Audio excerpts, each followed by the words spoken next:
Come on and join me in this walk and talk on this beautiful Sunday. Come on in. We are going to talk all things Mr. and Mrs. Sephus. Come on in. Cardi B is putting it all out there on the internet. We're going to talk about it. Listen, y'all know one thing Cardi gonna do is get on Diddy internet and air it all out. So she gonna put it out there. We gonna talk about it. Come on in. It's a lot to talk about. I took a deep dive into their business, y'all. I said, my. Come on in, double tap the screen, like the video. It's going down in the Sephus household.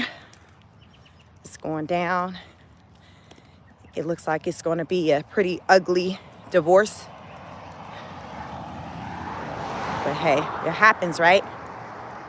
Good morning, Susan. How are you? Good morning. Y'all, it's ugly. Have y'all been following the Cardi B Offset debacle? I call it a debacle because it's a hot mess. Their entire relationship has been a hot mess. What they say is a such thing as staying too late. Mama always said it's a such thing as staying too late. Staying too long. You stayed too long. You stayed too long. She going through it. And it's questionable of whether or not there is a prenup in place, because from my research, when she filed for divorce last year, there was no reference of a prenup. There was no reference of a, Susan, you said way past toxic. Listen, I'm all about the signs, the red flag. Listen, all the flags were in place when those two got together. All of them, not some of them, all of them. They got married in 2017. It's been a mess since then. And we've watched it because, as I say, Cardi's not above getting on Beyonce's internet and just airing it all out. And then at the same time get pissed off when people got something to say. Like, she's not above putting it all out there and then coming back and cussing you out when you speak your piece and when you have a comment about whatever it is that she put out there. But listen, this is how these Hollywood folks do. But we gonna talk about it. So she might be pissed off at Sheik today, but we gonna talk about it. But even as we talk about it, it's really nothing even to make, say, anyone mad or her mad. I want to just talk about just what she put out there as far as with the cost of her lifestyle for her and her 3 children. And it's an expensive one. I got the numbers. It's very expensive. And her qualm is that she does this all on her own. So here it is. Some of you may have seen out there, Offset is asking for spousal support. He's asking for spousal support. So it's like, okay. So when you look up their net worths, Cardi is worth way more than Offset. Good morning, Doc. Good morning. Susan said all the innocent kids. Yes, and that's what happens when relationships end, especially when there's a marriage or the kids were accustomed to living in the home with both parents and things go left. It's just never good for the kids. But unfortunately, it's become part of like the process where the kids kind of got to navigate through it, and you just hope that at the end they're not permanently damaged. I like to believe most of the times that kids will land on their feet and be good, but you know, you have those cases where they're not. So in this situation, hopefully the kids will be good. But Offset, he's like, all right, then, you know, bet we can end this, but there's some things that I'm gonna need on my way out. There's some things I'm gonna need on my way out. So you're like, well, what the hell he need? What do you mean he need? Why he can't just take his bags and get the hell on? Well, well, it's evident. Offset has been in talks with an attorney, a divorce attorney, and he's become aware of his rights, things that he may have legal access to, as they live in the state of New York. So he's like, well, hey, hell, ain't nothing wrong with asking. Ain't nothing wrong with asking. So what is Offset asking? You all want to know what Offset is asking for? Let's see. Let me get my notes together, because he's asking for some things. He's requesting spousal support, joint custody of their 3 children, and a specific amount. It hasn't been disclosed. A specific amount hasn't been disclosed, but it is on record. Cardi was spazzing out. I caught I posted last night on this channel a screen record of her going off. It's a short on this channel. So I was like, who knows how long it'll stay up. So I screen recorded that. So if you want to see her going off, check that out. It's a short on this channel. Offset has also agreed for the Cardi B to be the primary residence for their 3 children. So he's like, hey, you can be the primary resident. Y'all know that man ain't trying to sit and babysit nobody, watch no kids, even though it's not babysitting when it's your kids, but he ain't trying to deal with all that. So he like, yeah, they can be over there. That can be their primary residence. But I'm going to need some of that, nearly $200 million that you worth. I'm going to need some of that. I'm going to need some of that. It's on record at Cardi's worth, and they said she confirmed it, because she just made history of being the 2nd richest female rapper. Did you all know that? I just learned this. Cardi B is on record as being the 2nd richest female rapper. And then she's confirmed this because she kind of did a post showing gratitude for the accomplishment. Cardi B's net worth is that 100. I think her net worth is at around $101 million, $101.6 million. Guess who's ahead of her? Can you all guess who? So I told you Cardi is number 2. What's your guess for number 1? Who's number 1? Who's before Cardi? Anybody know? Because Cardi's sitting at the number 2 spot for the richest female rappers. Cardi's sitting at number 2. The number 1 spot is Nicki Minaj. Nicki Minaj has the number 1 spot.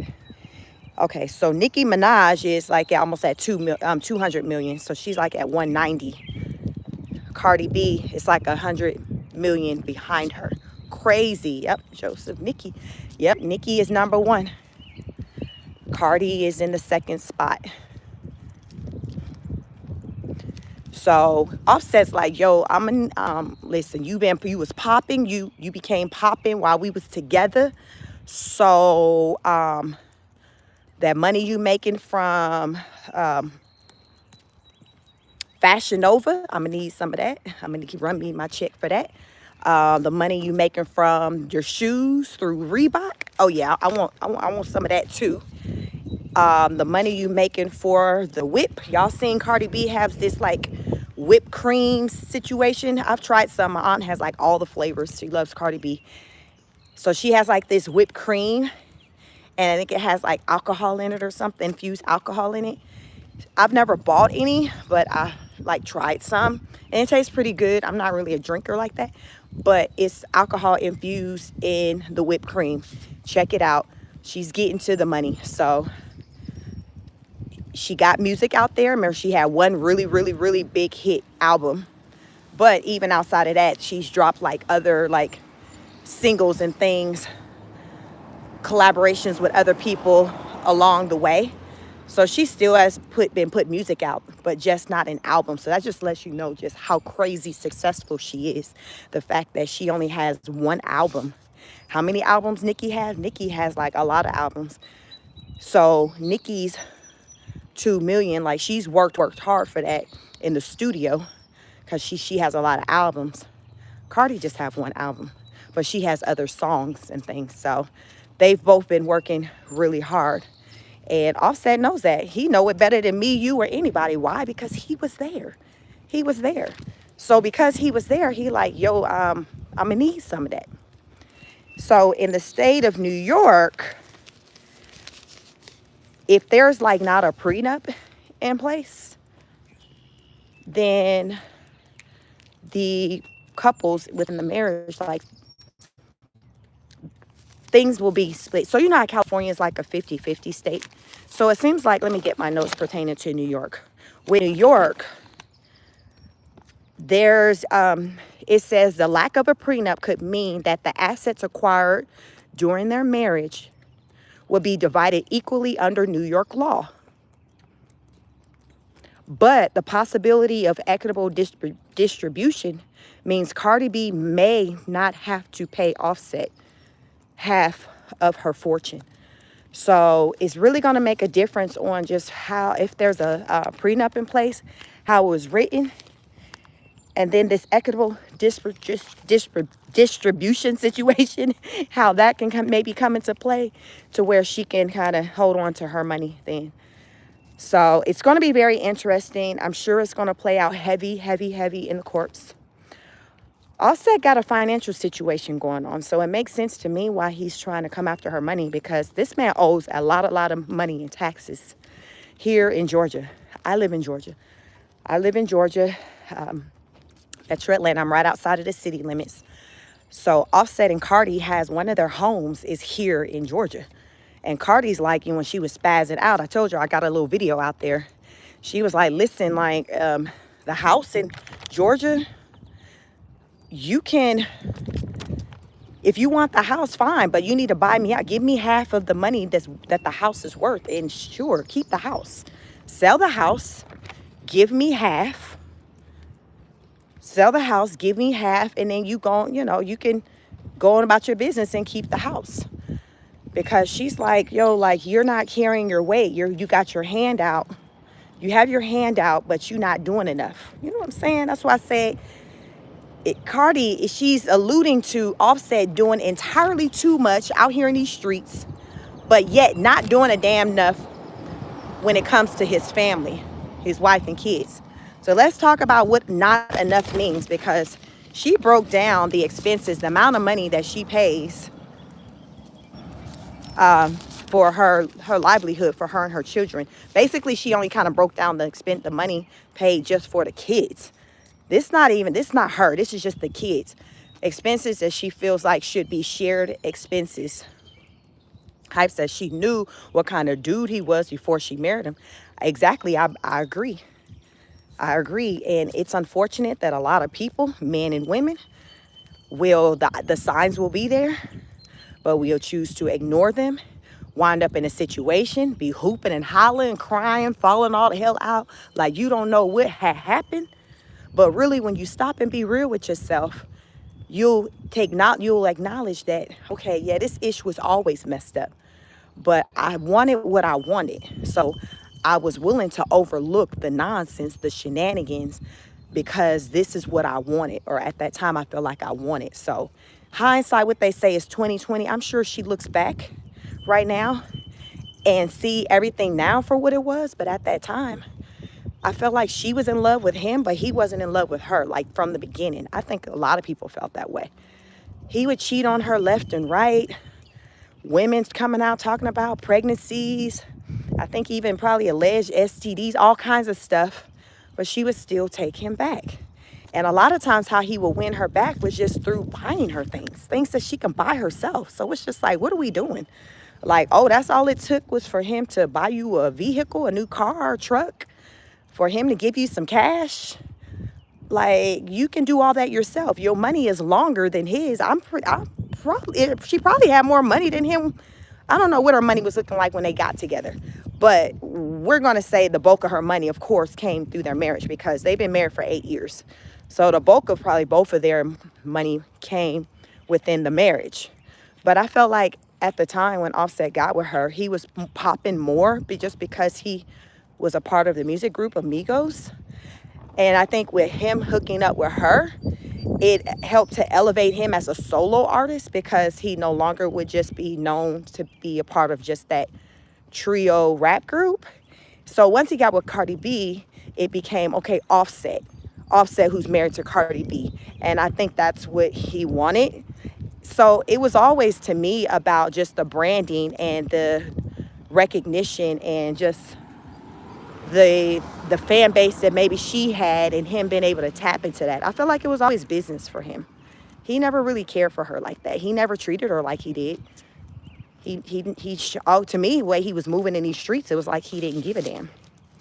So she filed for divorce in 2024, last year in July. But listen, the first time she filed was in September 2020. After Cardi filed back in 2020, any other time that she would holler, I'ma leave, I'ma file, I checked out. Because Cardi got that reputation of she'll get in her feelings, she'll come out spazzing out, cuss you out on the internet if you got something to say in response to what she said. Because 2 seconds later, she done backpedaled and did everything what she said she wasn't going to do. So when you call her on what she did, you getting cussed out for it. And she is not above cussing out what she call them, the Barty gang. Oh, she will cuss the fan base out. I done seen her cuss the fan base out plenty of times. She don't care who it is. If you saying something that's not favorable to how she's moving, oh, you gonna get it. She lives on the internet, she stays in the comments, and she reacts. So after she filed in September 2020, then she pulled back shortly after, even though the man was still on the same type of time he was on at the time when she filed. Then she get back with him. And then she holler, I'ma file again, or we separated. Then they seen spending time together. Then it's put out there on the internet. And then she wanna damn go off on you for you speaking on what you seen her doing. Like, I don't pay attention. So even last year when there was talks about her filing for divorce from Offset, I'm like, I'll believe it when I see it. Cardi's one of the people you just gotta see it. You know, some people, they talk a good game, but you be like, you know what, I know better. I'm just gonna kind of chill and see what happens and see if we start hearing from some lawyers or somebody putting out there some documents was seen. Like, that's it. So when Cardi was talking about divorce last summer, like, I didn't even pay it no mind, y'all. So over the months when their names was mentioning and stuff, especially too at that time when she filed, she was pregnant? So I'm like, Cardi just emotional. She not gonna go through with it. She just emotional right now. When they had the last baby child, I don't know what the last baby name is. Y'all can put that in the chat. I don't know what the last baby's name is. When they had the baby, they was up in the hospital looking like a family. He holding a baby. She's smiling as he holding a baby. Somebody taking pictures. I'm like, okay, they back in love. Because the way she was googly eyeing over him, I'm like, because this Cardi, she flip-flops. And at the time when she filed, she was pregnant. So I said, okay, maybe she was just hormonal because this man being consistently being an F up their entire relationship. So why are we leaving now? That was my thoughts.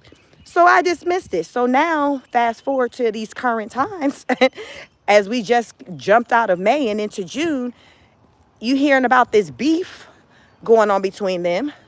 I guess up until 2 weeks ago, I just learned she was dating some guy with a basketball player or something. So I'm like, oh, they for real this time? They're for real this time? Because, y'all, I never took it serious. I promise you I didn't. Like, Cardi, it just wasn't one of those things you just take serious. So anyway, she filed the first time in 2020. Just as quick as she filed it, she dismissed it because they reconciled. Okay. Right now, Cardi B, let's talk about what she's alleging. So if you haven't caught any of the content from yesterday, maybe it was Friday, May 30th, I think, where she was on social media, on X, just going off. She was just on her social medias. I saw something last night, and she went live last night. That's what I took the screenshot, the screen record. So check out my pre-record video on it. in the shorts. It'll be a short because it's a very small clip. So on May 30th, Cardi B blasted Offset on X. She shared how much she spends on their 3 children. Y'all, let's get into it. It's crazy, yo. Y'all brace yourself. This is how Cardi spends her money. But I told y'all she's worth over like 100 million right now. So I guess it's like she got it. So for her children, she got 3 of them, right? She said all her kids got their own driver. Cardi said her children have their own driver. And that's $10,000 a month. So mama got her driver. And then she said the kids got their own driver. So remember, she got 3 kids. So when she said my kids got their own driver, I don't know if that's each of the 3 kids got their own driver or the kids had their own driver apart from her. But nonetheless, she is paying $10,000 a month for that expense. Culture's private school. Culture's private school, she said, is $45,000. $45,000 for Culture's private school. Now, she talked about the monthly expenses. So I don't know if if she had some rich private school in New York, that's $45K a month. Most likely that's the case because here where I live, you're going to get private schools for like that amount a year. I live in Georgia. So my husband works at like a rich private school and their tuition, mind y'all, this school that he works at is like age like K, like 3-year-old to 6th grade. Tuition's maybe about $32,000 a year. Low 30s a year. You got housewives who kids go to this school here in Atlanta, actors, business owners, all kinds of people go to the private school. So if with Cardi B's child, I can see her child probably going to a private school that probably is more so probably like $45,000 a month. So that's Culture school. Culture does piano lessons. Baby, them $300, that's $300 an hour. So $300 an hour, Culture, piano lessons. So I don't know, we about to have a child prodigy on hand. I don't know. But Culture somewhere pecking at the piano for $300 an hour. So if any of y'all a piano teacher, you might want to reach out to Cardi. She paying $300 an hour for Culture's piano lessons. Culture and Wave. So Culture and her brother Wave, they get tutoring 4 times a week. Yep, 4 times a week they get tutoring. Wave does gymnastics and boxing. He has boxing classes. She says she don't even know what she paying for that. With the she was like, I don't even know, y'all, how much even the gymnastics or the boxing classes cost. She just paying stuff. She said, I don't know how much I'm paying for that. She knows the cost of some things. It seemed like she knew more of the cost centered around Culture than the cost centered around Wave. So, what else she got going on? Babysitting. Let's talk about childcare. So her cousin, you know how you have your cousin? Normally the cousin, the family member, gonna give you the low price, right? So her cousin babysits Wave and Culture, so those are the 2 older kids, for $3,000 a week. Cardi B says she paid a cousin, because you know usually the cousin, the family, they gonna give you the discount, right? Well, that's $3,000 a week. She paying the cousin to babysit Wave and Culture. Oh, we got a nanny too in this situation. We got a nanny too in this situation, y'all. The nanny getting paid $700 a day. The nanny get paid $700 a day, but the nanny don't be staying overnight. So now Cardi paying her maybe like $500 a day now. So they got a babysitter and then there's a nanny. I don't know what the difference between what these responsibilities are, but she got a babysitter, which is the cousin, and then she has the nanny. Let's talk about food. Ain't nobody in the house, Cardi said, got time to cook. Her children have their own personal chef. Yep, they got their own personal chef. The chef comes from 7 a.m. to 5 p.m. She said, ain't nobody in the house, everybody too busy, ain't nobody got time to be cooking, so the personal chef comes there. She also says that she pays for the kids' housing. She largely pays for the children's housing and 24-hour security. She has a 24-hour security team to be stationed outside of her house due to threats they've received in the past. So I don't know who been on their heels, but I mean, they're celebrities. So Cardi, yeah, I would hope that it makes sense to me for her to have security, round the clock security. So I think that's good. That's very responsible. Folks out here crazy. You hear about folks just coming up in people's house while they laid up in the bed. Y'all. So that's a good expense. She didn't talk about what that cost is, but that's something that she pays for. So she's pissed off that Offset coming at her talking about spousal support when all these things that I ran down pertaining to their babies, their 3 children, she covers them alone. So she's like, yo, you got me out here looking like a deadbeat because I'm doing all this ish by myself. And then you still talking about when you leave, you still want me to pay you something. So it just set her off. It set her off. But at the end of the day, Cardi just has herself to be mad or disappointed with, because the signs have always been there. The writing has been on the wall that this man wasn't worth, as they say, knocking over the head. He wasn't worth it. And she was so focused on wanting what she wants. You know, sometimes people get so caught up in just trying to win, be the person to come out on top, be chosen, to where they're not even stopping it to take to acknowledge what they're trying to be chosen by. Like, is this person who you want to be chosen by? Because, baby, they ain't saying nothing that this person is the one that chose you. Like, you really ain't, like, are we paying attention to the quality of who doing the choosing? Because if that's not what you want to be chosen by, that's not something to pop your collar over. That's not a flex to say Offset chose to be with me. But for all these years, that's how she been moving. She been moving in a way like as though she never recognized, good morning, Dr. J. She never recognized her value. That's really what it comes down to.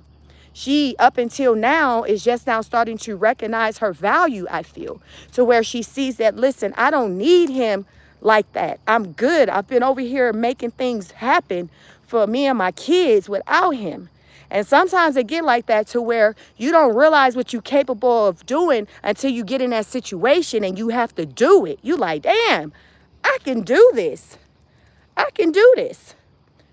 Because sometimes when it comes to, say, if you've been in a relationship and you're raising these kids, you've only ever done it with somebody. So the idea of doing it by yourself is unthinkable. You're like, oh my God, how am I going to do this? So you just downplay your strength and your ability. But what needs to be done is going to be able to be done. The Lord, he always going to come through and give you that strength to make it happen. And so I think it is very natural for somebody to have a feeling or to feel doubt about their capabilities to do certain things that they never done before. But we got to overcome that. And it makes a difference of the type of people you have in your life that can speak positivity into you and to uplift you, to let you know you got this, you can do this. And Cardi B, here's the thing, as I talk about people who got all these things and we look at them and put them on a pedestal. They're people just like us. They're people with insecurities just like us.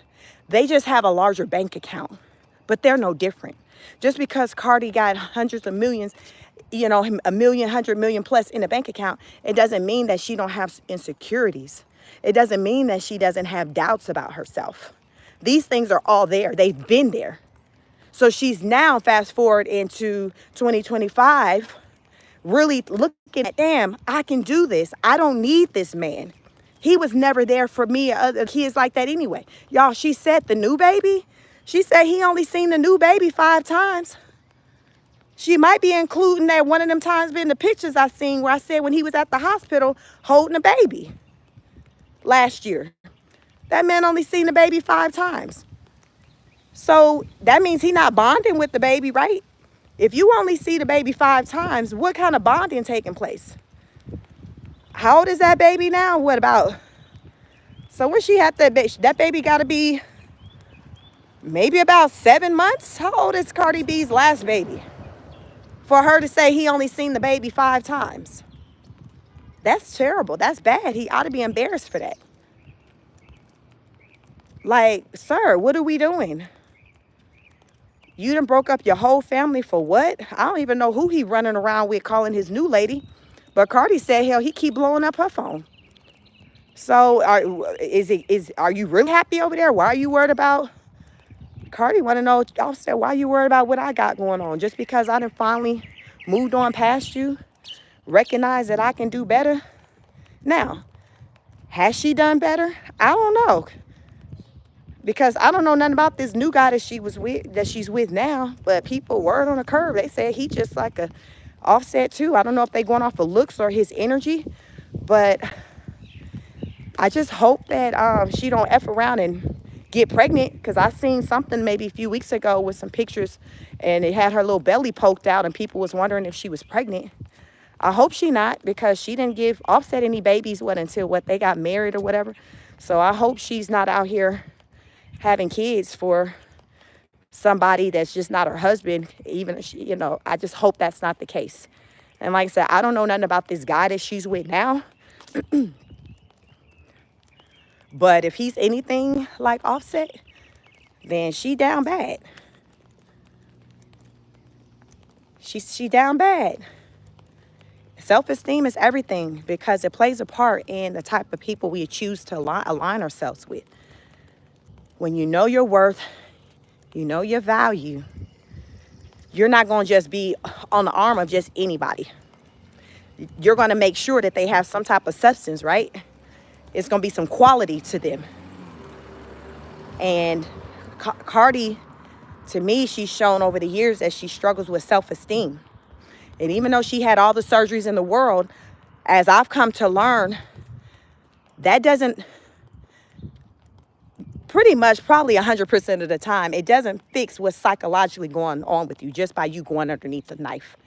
Like, it takes probably therapy, like treatment, a therapist, a psychologist. Like, you need that type of like mental treatment, because going on underneath the knife, that's something where you're getting something corrected in a matter of hours. But the insecurities that you have or you had centered around whatever you're trying to correct, that's still deep down inside, because it was years of maybe you been talked about or ridiculed about how you look. Welcome you all. Double tap the stream. My name is Chic. I talk about just viral things going on in the world on this channel. My background is clinical mental health counseling. I have a master's degree in clinical mental health counseling. So a lot of times I will talk about things and insert mental health into it and talk about just the different mental health disorders that may be playing out within someone's situation, that things that I may observe about someone. Because these type of things, being in a relationship, being with somebody who's an abuser, whether they are mentally abusing you or physically abusing you, that would have an impact on you. It's going to have an impact on you. It is like being abused. That's going to impact you far along. Even after that relationship, you're still sitting in that. Being ridiculed because of your looks. Cardi, before she started having all those surgeries, the main thing that people would come for about Cardi was her teeth. So what did she do? When she got her first, little big check, she fixed her teeth. Okay, so then from there, we got the nose done. Like, she ended up doing like a Kylie Jenner, and then she got the whole dang face done. Cardi don't look like how Cardi looked when she first came out. She doesn't look. She looks different. Bodak Yellow, was that her hit song from her album? She don't look the same. Do a comparison. That's a different face.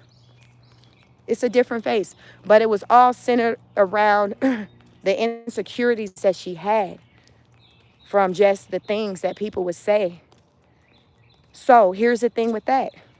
If she had all these insecurities about her looks, and then she get with a man like Offset, who is desired by whoever out there, because Offset is from here where I'm from. Offset is from like 15 minutes from where I live.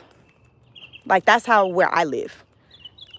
I know the school Offset went, the area, Lawrenceville. Like, I live, like, we're in the same area. in the same circle. So I know Offset, I live where he, in the circle where he lives, was at Travis Hunter. Is that the NFL, the young guy who just got married? He's from Georgia. He lives in my circle. Tasha K, when she lived in Georgia, she lived in my circle. So a lot of where I live, Michael Vick had like a lot of celebrities in my radius of where I live in Georgia live like around. So for those of you who just not familiar with Georgia, that's where I live. So it's in the suburbs outside of Atlanta. Nice community area for schools and things like that. So that's where Offset comes from. Travis Hunter comes from. Tasha K. Like I said, Michael Vick. That, like, bunch of people. So that's where I live. So I'm in Georgia. So Cardi gets with this man who's like this hot commodity. He's this hot commodity. Remember, she's someone who had all these insecurities. So to have the attention of this man who's a hot commodity, oh, you can't tell her nothing about him. You can't tell her nothing about him because in her mind, it's just like, I was chosen.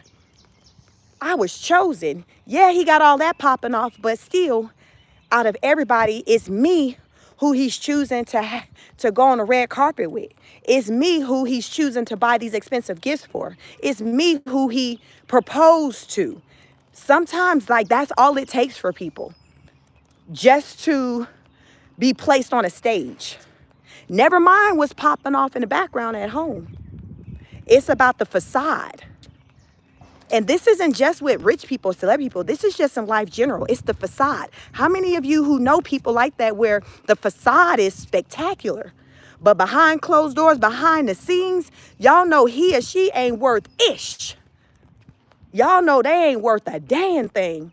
As I say, Travis Hunter, is that his name? The young guy that I said that's from up the street where I live. Look what he got parading on his arm. Look what ain't trying to kiss him in front of people. It's the facade. It's the presence. It's the optics. People do this ish all the time. They don't care about the truth. It's about what's being presented as being the truth. So they think that, okay, well, if I'm playing mind games and trickery with my mind, as though everything is all good, if I put it out there like that, the people will believe it as well. But you got a lot of people who can see through the bull. So regardless of who you showing up on the red carpet with, who you got in your arm, who you impregnating, who baby you carrying, I would say the average person recognize when ish ain't right. When this shit this ain't cool. I see what y'all did there. I see y'all looking cute. Y'all got your matching outfits. But what we not gonna do is ignore what we just seen and know for sure he did last week because it's on camera. Y'all, this is the same man when they was separated, was it last year, 2 years ago, whenever? He was at the club or kicking it with the woman who she almost caught a case behind. Y'all remember when Cardi almost went to jail and did some time for for having these these bartenders at a strip club beat up and all of that? Y'all remember that? And then I think her best friend ended up being the one that take the time because I think she the one laid hands and feet or whatever on the woman. But Cardi was having to go to court. So the same women that was involved in that situation, you all, Offset was running around with them. Honey, you said you remember, girl? Yes. How the F you get past that? And because Cardi and Offset that's why I said I check out when Cardi start hollering, I'm done, I'm leaving. Bitch, no, you not. No, you not. No, you not. I need to see some papers first. So now that time is here where I'm like, okay, she's serious. But prior to that, she would do crazy ish like that with entertaining his bullshit, his nonsense, and still get back with him and then spaz out on you, if you got something on the internet to say about the stupid dumb ish that they doing. But she done brought it to the internet, but pissed off that you said something where you wouldn't even known about it had she not brought it into the internet at 2 o'clock in the morning. Because y'all know she live on the internet. She just tells it all. She ain't no Beyonce, y'all, that just don't talk. Oh, no. There's over the years, I'd be like, why can't she just be like Beyonce? Just don't even say nothing. Just, that's the one thing. If I'm going to say anything positive about Beyonce, it's just going to be, I like how she just don't respond to nothing. Because if you fight with everybody on the, like, you'll be fighting forever. You can't entertain everything. And Cardi literally got time today for everybody, regardless of where you are in life. You can be living in the suburbs over here with me. Cardi will still get on the internet and argue and go back and forth with you. She don't care. You know how some people have a mindset of like, I ain't finna entertain you. You ain't even on my level. Your money ain't right. Oh, Cardi, she's an equal opportunist. She's an equal opportunist. She gonna have time today for you because regardless of what your bank account looks like, she don't care. She don't care. So to me, I don't think that's a good thing because she stresses herself out. You can't fight everybody. What they say, you got to know when to hold them and to fold them. You can't fight everybody. And the thing about business is when you put things on the internet, when you put things on television through reality, it's no longer a case of stay out of my business, don't mind my business, when you're putting it out there for people to know. So that's opening up, that's inviting for people to share their opinions about what you got going on. You see how that works?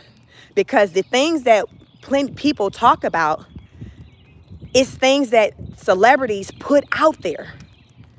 They put it out there for a reason because they want you to talk about it.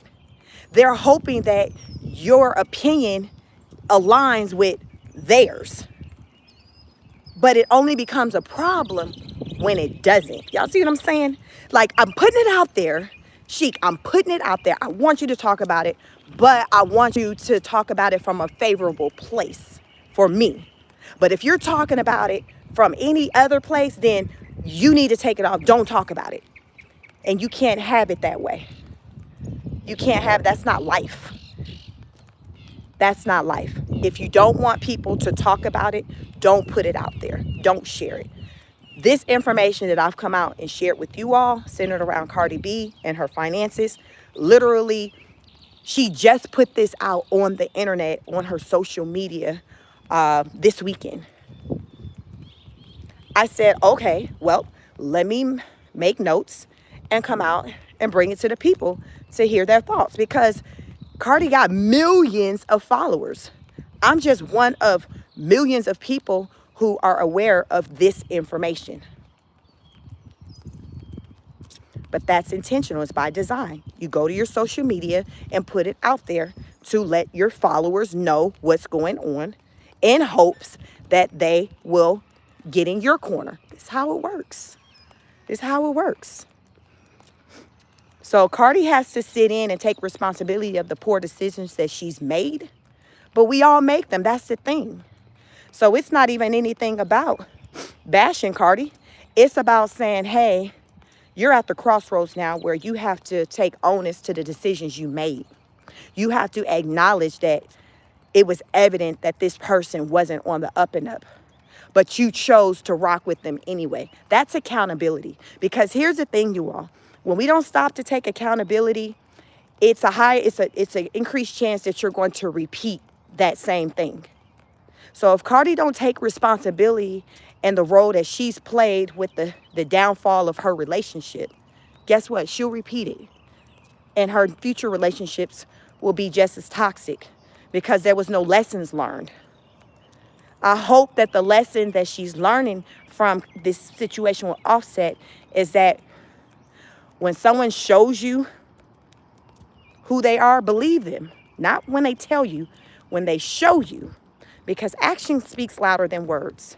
And this man's actions have been showing her for many years that he didn't give a damn about her.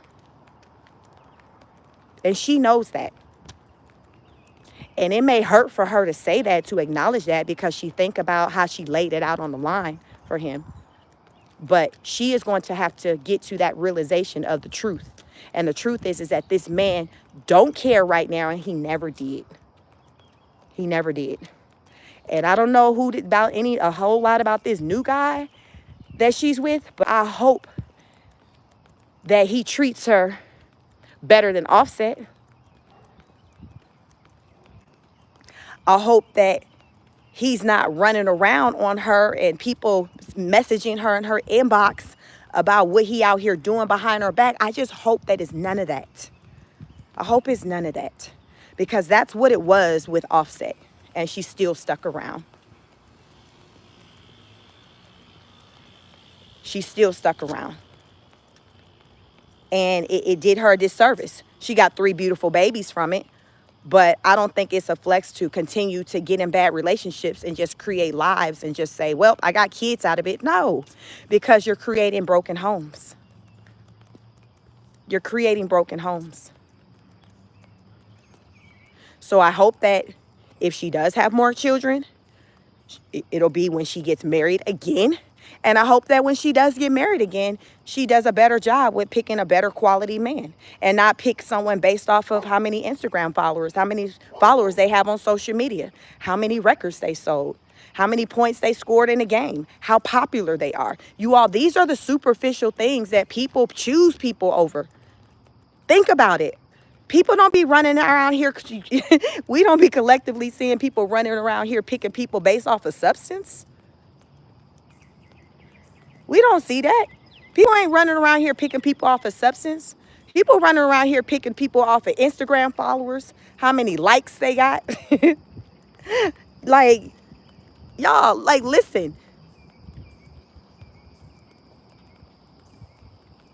It needs to... A lot of times people get themselves in these situations, these toxic situations, by their poor choices. Yes, all day long we can point the finger and say who did what to what, but we have to take the time to own up to the decisions that we made in the process along the lines. Choosing this person. Because anytime we wind up in a bad relationship, guess what? It's going to start with the fact that you chose them. So we're going to start there. We can talk about all day, well, your reasons for choosing them. So we'll start there. You chose them. Next, the responsibility comes on you when it comes down to talking about, well, when you came to see and learn who you really chose, what did you do after that? See, that's the part that nobody want to talk about. We want to talk about how people done effed us around and how many years they done it. But we don't want to talk about the what we was doing in all them years that they was effing us around. It's like, okay, I hear what you saying. You said he did what in 2023? Okay, so y'all, we talking in 2025. Okay, so what happened after that got us here to where y'all was still together and he was even able to do that, you said 2 more times after then? I'm just trying to understand. See, I'm chic. I'm going to ask these questions. These are the questions, asking all them questions. These are the questions I'm going to ask. Because this is how history repeats itself. Because you're not stopping to think about the role that you played and where you went wrong and when you didn't get off the train. You got to know when to get off. You got to know when to hold them, when to fold them. And people stay in F-ish far too long. They want sympathy when it's time to talk about the F shit that they was going through. But they don't want to deal with and talk about the role that they played at the time when they was dealing with. Well, why were you entertaining that? Well, he said that he wasn't going to do it again. Okay. How many times you said he did it? I mean, he did it at least 8. Okay, so you said when he did it the first time, he said he wasn't going to do it again. Let's talk about them 7 times he did it after that. Okay, so help me understand why now we getting off the train. I'm just trying to understand. Because I ain't trying to waste my time talking to you about this ish when by Sunday y'all finna be at church. Y'all finna be at the 10 a.m. morning service. What we doing? What we doing? I know I can be a whole, yeah, so listen, y'all. My background is clinical mental health counseling, which means that I can be a therapist. If I activate my license, do all of that, I can operate as a therapist. That is what my credentials are. So a lot of times I talk to people about stuff that you talk to, to a therapist about because of my credentials, because of my education. I just choose to not operate in the capacity of a licensed counselor where you come and book sessions with me. That's just not what I want to do. I like content creation. I like helping people and talking to people in this manner. And just when I just cross paths with people, right now, that's just the way I like to show up and help the next person. But what I'm not here for, you all, is for somebody to be playing in my face, lying to me, telling me about how they gonna do better while not taking responsibility of the decisions they've made thus far, and then turning around and going to do that very thing again that they were talking to me about how they weren't going to do anymore. I don't have time for that. I don't have time. And I'll let somebody know quickly, oh girl, you're going to be back. You'll be back together in 3 months. So a lot of times when I make little comments like that, oh, they'll stop talking to me about the nonsense because they know I've peeped game. And I'm not finna sit here and entertain your nonsense when I know you're not done. Because guess what? Usually when people are done, it's not really a lot of lip service. You see it through their actions. You look up, they're not together anymore. You can exit quietly. It's usually the ones that are the loudest when they exit, they ain't serious. Y'all ever notice that the loud ones, they not serious. The ones that's moving in silence, and you look up and you see that they got a different residence. They done moved out of state. They got a different job. They moved up with somebody else. Those are the real ones. Those are the real ones. I like to live by the saying, the motto, don't talk about it, be about it. That's the type of time I'm on. I'm not talking about what I'm about to do. I'm just going to show you. And I'll talk to you about how I got to it. But leading up to it, I'm not talking to you about it. And I noticed that more people get things done when they move more so in that capacity, when they're they're more action oriented versus just talking about it. It's actions. Action speaks louder than words. People remember more, even children, your children that you're raising. People will remember more from your actions, what you did, what they saw you do, than what they heard you say. Think about it as you are being raised in your households, in your family, in your previous relationships. What had the biggest impact on you? Was it what was said, or what you were seeing? What you were seeing, was it lining up with what was said? Because that's a problem right there, when the words don't line up with the actions. So then, therefore, when that happens, the people lose trust. Your kids ain't paying you no mind. They like, you ain't nothing. You just be talking. You just be talking. Oh, she'll be all right. She just mad now. Your man cheating on you. Oh, she in her feelings now. She all right. I'll just buy her a little bracelet, buy her something, send her on a girl's trip. She'll be fine. Because guess what? Historically, those are the things that has worked. See, a person will come to know what your weakness is. So if you're someone who likes nice things, they know, okay, if they get on your bad side, guess what? They're going to buy you something nice. Like, people pay attention to these type of things. I've seen it plenty of times. They know your weaknesses. They know that, okay, this person really loves nice things. They like expensive cars, expensive jewelry. Then we see T.I. do it with Tiny. T.I. cheating on her, called up all. Listen, this man be all out there. I think it's something still out there right now with him that just surfaced, centered around with some woman. But you'll look up and see T.I. buy her Tiny a used Lamborghini, some vehicle that she can buy herself. And then it's suddenly all good in the hood. People pay attention. That's why people continue to still use and abuse people, because they know that, okay, well, all I got to do is this, or all I got to do is that, and they'll be fine. So Offset came to see that over the years when it came to Tiny. He came to see, not Tiny, but Cardi B. He saw that, okay, I'll just buy her something nice. I ain't never seen a man buy so many roses in my life. Every time he damn do some F stuff, he gonna deck out the whole place with some roses. He gonna get roses. He gonna get balloons. Like, y'all know he got them people on speed dial. They already know when Offset coming in, putting in the big orders, they know, oh, Offset then effed up again. Because one thing this man gonna do, he gonna sweep her off her feet. He gonna deck out the whole place with roses, leading in the living room, to the bedroom, to the bathtub. Y'all know, y'all seen that? Offset he love buying some flowers. He will buy some flowers and some balloons. He'll do all of that. But I come to notice he do all that following after he get caught with his hands in a cookie jar. So the people already know when he placing them orders, it's a matter of, damn, what you do this time? What did you do this time? And finally it got to a point to where that stopped being enough for Cardi. It should have never been enough. But at one point it was. Because here's the thing. How do I know this information? Because she puts it out on social media. I'm not somewhere in her looking through her window in her business. I know what I'm talking about because she puts it out there. She put it out there. So now it's giving that, okay, well, it don't really take much to reel you back in. So what incentive does he have to have some act right to him? He really don't have an incentive. Like, really think about it.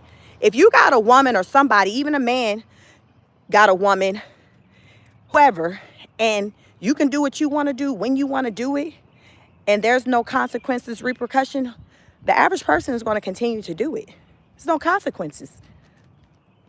They may still just do it until they themselves just develop some moral compass and be like, oh, okay, I just don't want to do it anymore. But normally that's not what happens.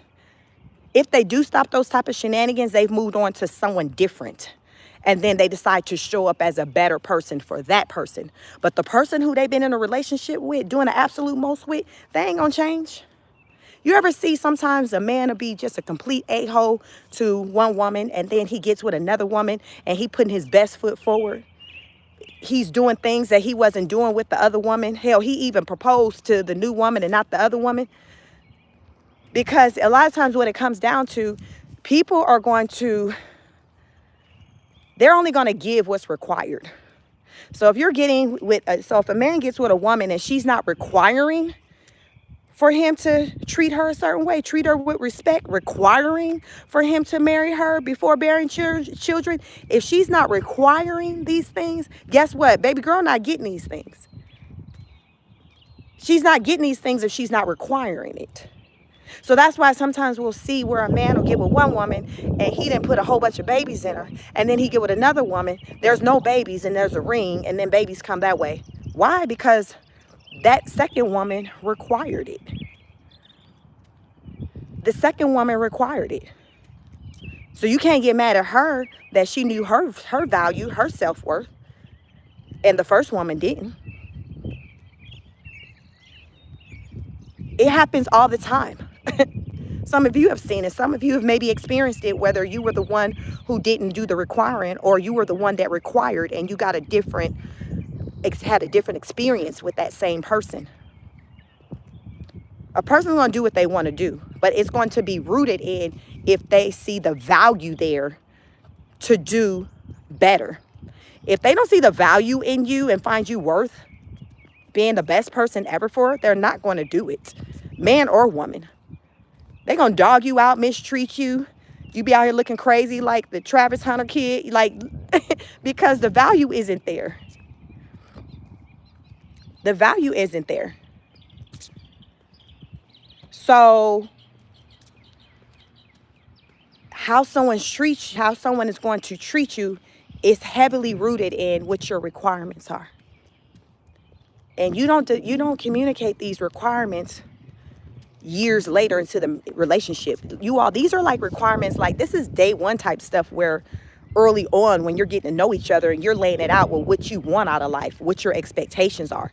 Like this is the time when you speak on these things, not after the baby is put in you. And then now you talking about, well, I mean, I have always wanted to get married. I did when this man like, well, hell, I didn't know that. And I'm actually anti-marriage. Like literally people be having these kind of conversations like so late in the game. And it's just like, I'd be like, well, damn, what were y'all talking about the first 2 years y'all were together for you to be with this man or woman for 7 years and to learn that their wants and desires don't align with yours? What were y'all talking about? See, because I'm a talker, I'm a communicator. So we finna talk about some ish. That's letting me know of whether or not you're a keeper or not based off of if what you want, your values and things, if they align with mine. I'm talking about this ish early in the game. Like early. Y'all, I knew this as a young girl. I've been married since I was 23. I've been married, October be 21 years I've been married. So early on, I knew just coming out of high school with, okay, I like to have my family look this way. So as I'm dating people, I'm listening, I'm talking to them and hearing, okay, what are the things that they're wanting? And I'm paying attention to see if they align with what I want. Even if my wants change later, but at that time, do they align with what I'm saying I want? Because I was only 23 when I got married. I turned 24 later that month. So a lot of people, they're not looking at these things when they're dating. They're going off of, at the time when I got my husband, there was no social media. It was legit old school phone calls, meetups. Like, it wasn't no influence from like millions of people on the internet and you thinking, oh, what will they think about with me being out with this person? Will they approve? Do they think he got enough followers? Do he got enough money? Do he dress nice enough? Is his car nice enough? These are things that people think about today because they live off of vicariously through other people's lives on the internet. So in their life, they think that's real. So they're trying to mimic that. They're trying to mimic what they see when in actuality, it's not real. It's all a facade. As I talked about, people will present to you how they want you to believe that their life is. And a lot of times it don't align with the truth. When you know, you know. A lot of times the way it's presented on the internet is so far from the truth. But you wouldn't know. But some of us can kind of see through things. Some of us see through things. And a lot of times how you can tell how far something was so far from the truth is when they start going through things and how quickly the towel is thrown in. That's going to be telling too. When that towel is thrown in that quickly, you're like, okay, let's go back in time and see what the situation was when these people got together. Because it looks like he just lost this football deal, this contract. And now suddenly, she has filed for divorce that same year. You see what I'm saying? So it's giving that, was this whole situation centered around money? Because when they were still working consistently, getting to the bag, there was no talks of a divorce. It wasn't put out there in the media. The person wasn't talking about all these marital problems. But now, since the money is drying up, now you see them talking a lot and saying things. That's why I say a lot of what we see is a facade. It's not real. It's not real. Most of what we see on the internet is not real. Probably 90% of what we see on the internet is not real. It's what people want you to believe is real. And it's so unfortunate that so many people are believing that it's real to where their decisions, the decisions they're making in life, they're basing it off of the decisions that they've seen their favorite celebrities make in life. Okay, well, this rapper said they only date people who make 7 figures, 6 figures. So that has to be my requirement, my prerequisite.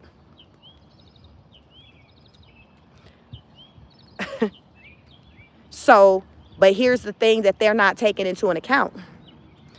The person who's saying the person that you date need to make that amount of money, that person already makes that amount. So it's different when you got a 6-figure earner saying my person needs to make 6 figures versus you got a 5-figure earner saying my person needs to make 6 or 7 figures. Those things make a difference. Why? Because it plays a part in what kind of circles you're in. If you are getting to the money like you want your man to get into the money, you're in a certain circle. You're getting to it as well. But you have a lot of people out here who's expecting for people to have more than what they even have to offer. I personally don't think it's fair. I don't think it's fair for, like, let's just use an example of an overweight person. I don't think an overweight person is fair for them to require. Here's the thing. You can require it all day long, but I don't think it's realistic for someone who's overweight to say, I'm not entertaining nobody who overweight, but you're overweight. There's a lot of women who do that. A lot of women who do that. And they buy themselves still. But that's what I'm saying. It's about being realistic. Like, okay, if they don't have to be way over. If you overweight by a little bit, you can be like, all right, well, they can be over by a little bit. We can get to it together. Or let me get myself together to get to a place to where it aligns with now what I'm saying I require from that person. So therefore, if I'm saying I require for my person to be fit, they look at me and they can see, oh, that makes sense. You're fit. Not, okay, you 300 pounds and saying I require somebody who's fit and you sitting there in utter confusion. Like, given that you ain't never seen your abs. But you all, this is the type of requirements that people got out here, which contributes to the numbers with single people out here. Unrealistic expectations. You making 40,000, you requiring your man to make 6-7 figures while you're also overweight. Make it make sense. Listen, we talking about it this morning on this walk and talk. Make it make sense. We got to fix something. We got to fix something. Let's start with the easiest one. The easiest one is going to be on your body. Let's try to get some weight off. Let's try to get some weight off, get our look together. Let's start there. But this is the thought process of a lot of people. Y'all, I'm a woman, so I be in these conversations with women like this is how they be thinking. It's just be like, word. And me being me, I'm the person who make these comments like, okay, well, let's talk about this fit man that you want. Okay, well, what we trying to do? Are you planning to join the gym or to get your body together? What we doing? I hear what you're saying, well, what you looking for, but let's talk about what you're giving, because what you're giving isn't aligning with what you're looking for. So it doesn't make sense. So the likelihood of it panning out the way you want it to is slim to none. And y'all, pretty much I see it happen. It be none. It be none. But you come to see a lot of times women later in life, as they get older, the requirements and things start to change, because I feel like they start to be more realistic. And if only they could have had more of a realistic mindset when they were younger. But I mean, it's just, I don't know, this is another example of how men and women are different. How men or women are different. We're dreamers. It's like, I want what I want. I hear what you're saying, Sheik, but I want what I want. Okay, sis. Well, holla at me when you got it. Anyway, I'm about to go and do this YouTube video real fast. But because I'm not finna entertain the nonsense. If it sound crazy, then somebody walk up and think we both delusional because I'm damn entertaining it. Talking about, girl, go girl, I hear that. No, that's not what you're getting out of me. Not if you're talking to Sheik. No, I'm gonna hit you with some realistic stuff. I'm gonna throw some questions out. What we doing? How are we getting to it? How are we preparing ourselves for this Mr. Wonderful person that we're waiting for? What are we doing? Other than just sitting on the couch and eating, like, what are we doing? What are our action items? Because so often people are just pointing a finger and looking at the other person to do this or do that, and nobody's willing to do their part. So that's why I say with Cardi B, even with all the F stuff that Offset is doing, she has to take responsibility and ownership of her allowing it for so long. Now, I'm happy to hear that she's getting off of the dumb train, but she have to acknowledge that she stayed on it longer than what she should have, and it's costing her. And it's likely going to cost her a pretty penny, because Cardi is on record, is worth more than $100 million. She is the second richest rapper. Nicki Minaj is in front of her with the #1 spot, being at about $190 million, nearing $200 million. That's Nicki Minaj net worth. Cardi B's is like $101.6 million. She's acknowledged that that's her network. And guess what? Who's aware of that network? Mr. Sephus. Mr. Sephus like, oh, word, Miss Sephus, that's what we got going on? Oh, hell no. That's probably when he sent that paperwork in to start asking for spousal support after she came out confirming what her money was looking like. Y'all really think about it. Look at the timeline. When did Cardi come out confirming what her money was looking like? And when did Offset come out talking about, I want spousal support? Because it seemed like just recently he came out asking about the spousal support. I feel like she came out confirming her money before then. So from that timeline, if that's the timeline, it makes sense to me why he coming at her sideways like this. And in the state of New York, it's a good chance that he can very much so get half, because they were a married couple. We call it community property when assets and things are accumulated during the union, during the marriage. So unless there's a prenup, it's like a division. Some states, it's a division down the middle. And from what I've learned for New York, you all let me know if you were in New York, with your understanding of the law when it comes to divorce and assets. There is one, let me see, look on my notes. Because right now it's saying that when she filed for the divorce, there was no mention of a prenup. But it doesn't mean that there isn't one. There just wasn't one mentioned during the filing. You see what I'm saying? Now, my thing is, if there is a prenup, I don't see why early on, say during the paperwork, the filing, I don't see why it wouldn't be mentioned. I just feel like in other cases, like with celebrities and when the paperwork and dealing with the divorce filing, like with Jeezy, I think when Jeezy filed for divorce against Jeannie Mai, he had reference in the documents of a prenup. He referenced it. To me, it makes sense. Y'all let me know, does it make sense to reference, if there's a prenup, to reference it in the divorce filing paperwork? It makes sense to me. But they're just saying it's not. It's said that it right now, it's being put out there that it's not referenced in the paperwork. And here, peep game, sometimes you got to pay attention to what people aren't saying. Cardi been out here spazzing this weekend over on the internet over Offset. Have any of you heard Cardi reference a prenup agreement? Because she been doing a lot of talking. Him talking about one spousal support. Her talking about how much she paid for the kids. I have not heard her reference a prenup yet. And given that she's talking her talk and talking about finances and going in on this man, guilting him and shaming him into wanting spousal support, to me, it seems to be a fitting time for her to insert, mofo, we got a prenup. What the heck you talking about? Sometimes you got to pay attention to what's not being said. So that's what had me get on Beyonce's internet and start typing, is there a prenup? And that's how it came up. And it said, well, when she filed the divorce, it wasn't referenced. Don't mean that there isn't one. We just saying it was not referenced in a divorce filing. So it is technically unknown, but I have not heard Cardi mention prenup. Remember, they got married in 2017.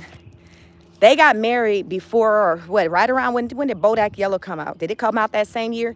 They got married around that time. So really, Cardi was coming up on the scene, but Cardi probably didn't feel like she needed to get a prenup based off of what her money was looking like at that time.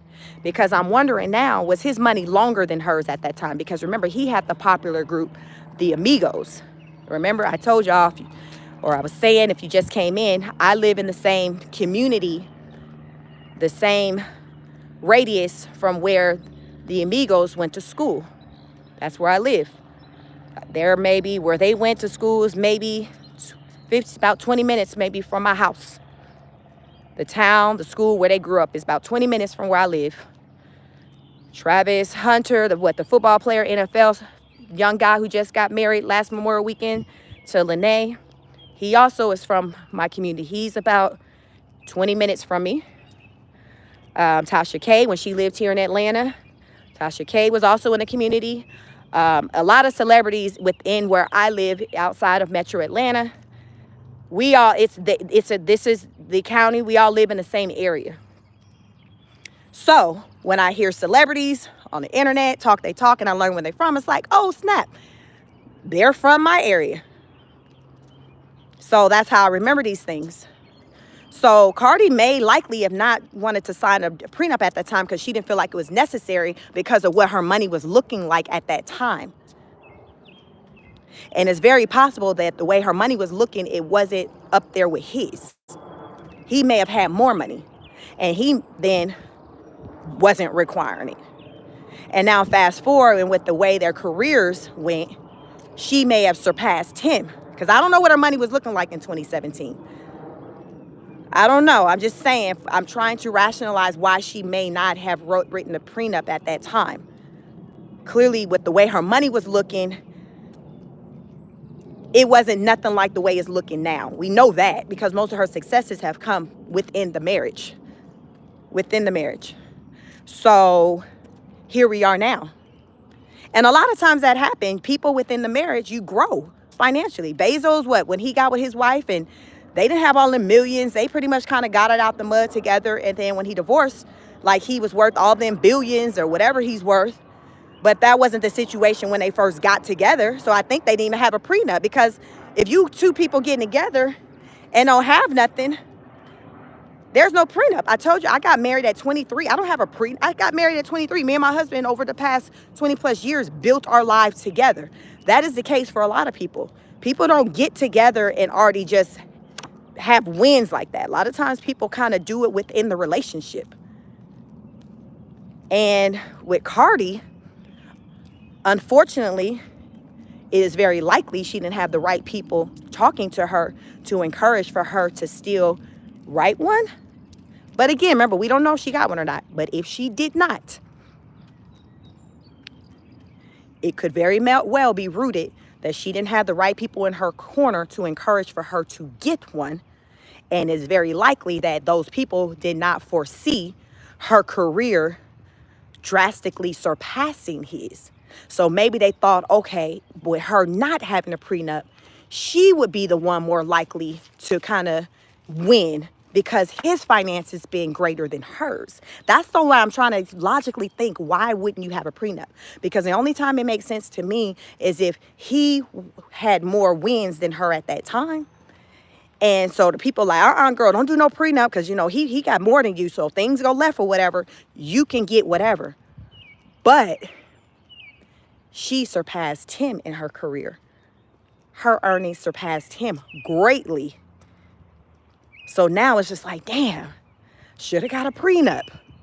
I know my money wasn't looking like all that back then, but I didn't think that no way my career would be what it is right now. Damn. But that's the only reason why I'm thinking why it wouldn't make sense of why she wouldn't have got one in 2017.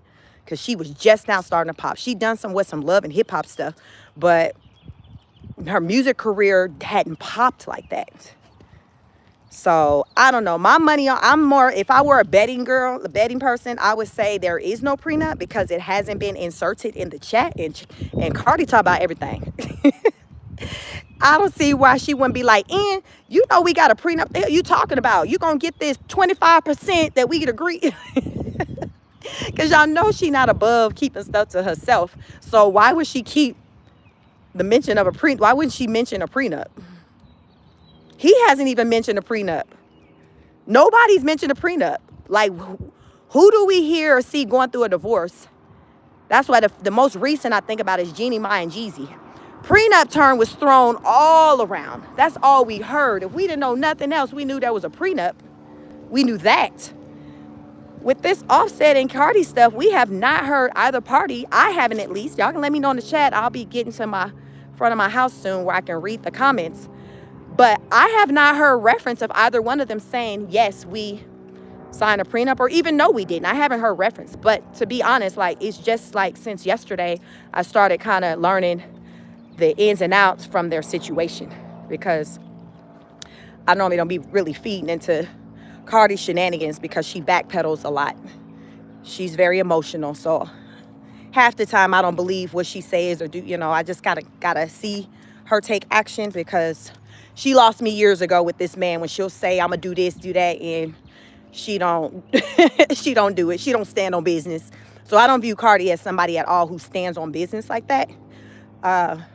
So that's why I'm like, okay, now since y'all going back and forth talking money, okay, now you got my attention. Okay, looks like it's on.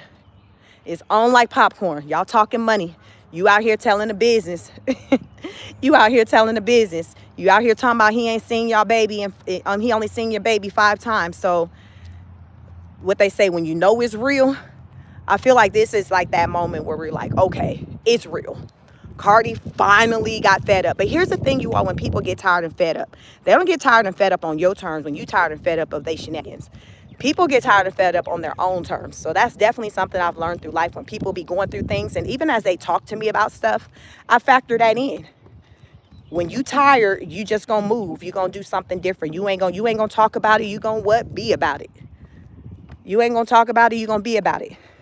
It ain't gonna be no convincing and somebody having to talk to you about why you need to go and file for divorce, why you need to separate, why you need to stop allowing for them to treat you that way. When you are ready, nobody needs to tell you that. You just know. You just know. And so that's why I'm like, okay, I recognize when somebody's ready versus when they're not, based off of the conversation, how the conversation is going. It's like, all right, yeah, the way this conversation is going, you're not done. Your feelings just hurt, but there's a difference between having hurt feelings and being done. People get their feelings hurt all the time, right?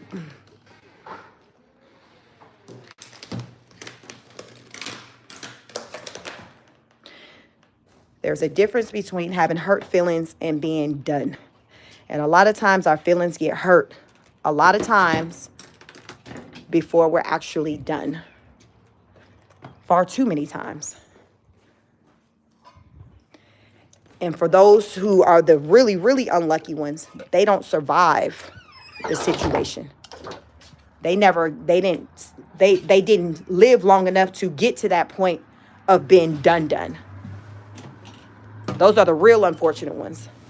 So my thing is, if you can walk away and still have breath in your lungs, that's a win.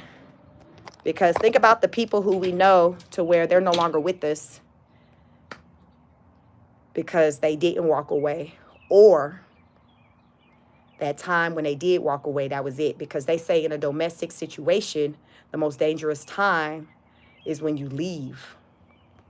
That's what they say. They say the most dangerous time in an abusive relationship, is when the person is trying to leave. It makes sense, It makes sense. But that's why, to me, it's important that we recognize the signs of something not being good for us. Because the longer we stay in some foolishness, the harder it is to get out of it. More emotions.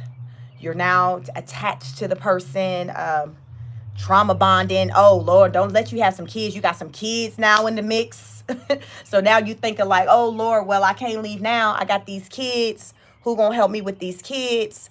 It's going to be hard. I ain't got no job. I don't have a car. You start thinking about all these things. And then guess what? Those things are the very things that have you to continue to stay in it. And guess what? It's getting harder and harder for you to get out, because those same things intensifies, meaning you start to have more kids. Finances become tighter and you're like, oh, I really can't go. And then also women, especially if you mess around within your situation and you let yourself go, meaning you got weight on you. You didn't let the man and work your nerves, the man or the kids and work your nerves to where now you got bald patches, you got your hair falling all out. You like, I'm not looking like I was looking when we got together. Who gonna want me now? So I might as well just stick around, whatever. Y'all, like, this is what be going on through people's head.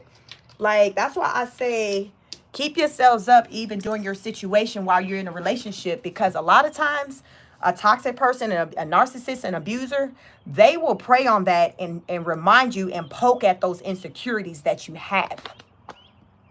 So if you have an insecurity about, say, your stomach, you gave this man 3 babies and you got an insecurity about that, and he knows that, he's going to tap on that. He going to hit you with fat. You and nobody ain't finna want you. And you will start to believe that.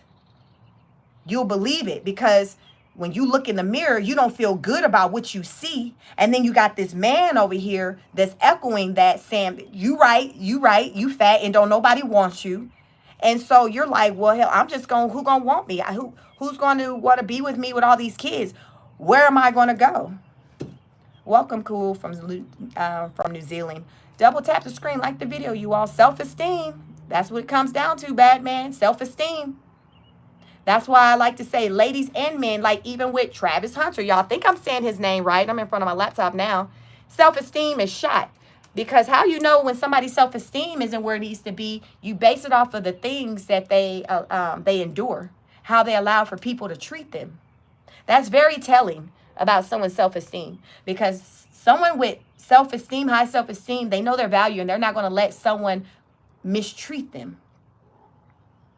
It's not going to even be okay. It's not going to be an option. First of all, the person, as you're encountering people, they already going to know that what you not going to do. They just come with that energy to where you already know. You ain't even trying to test it because you already know, like, this person know who the F they are.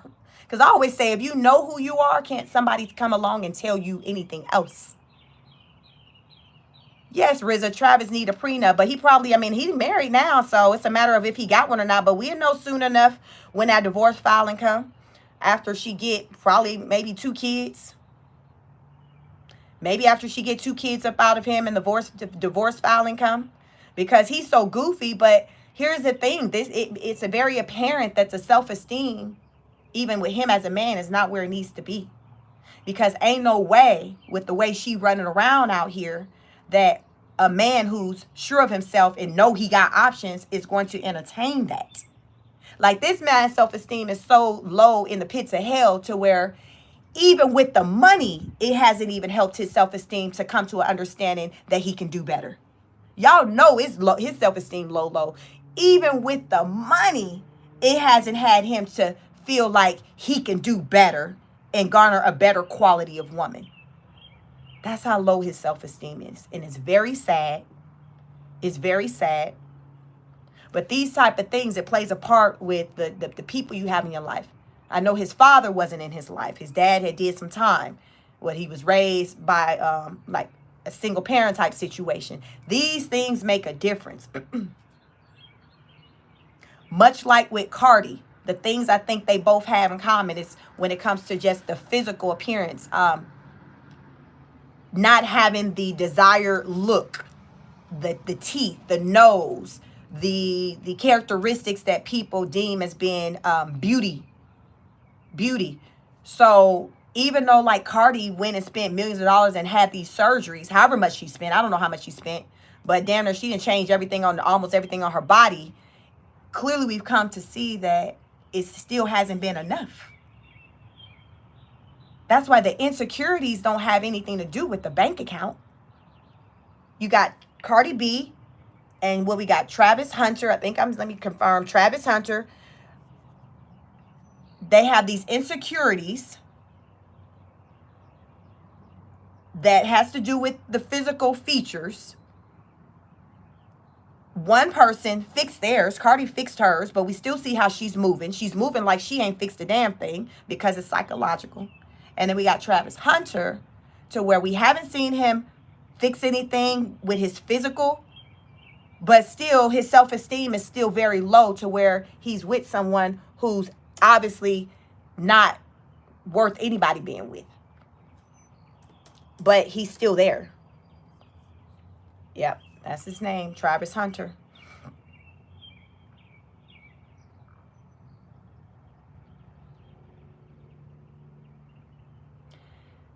It makes a difference.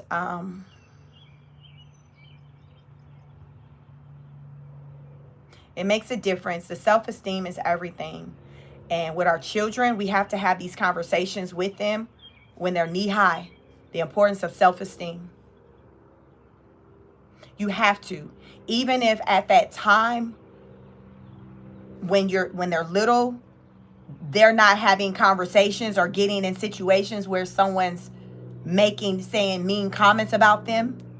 You still got to have conversations centered around self-esteem, because you're preparing them for life in the day when somebody is going to say something. Country boy said, love to skin you in. I like that. Very true, but so many people don't. And here's the sad part about it, about the many people who aren't secure in their skin. A lot of times it starts in the home with negative comments being made by those who should be uplifting you, made by family members.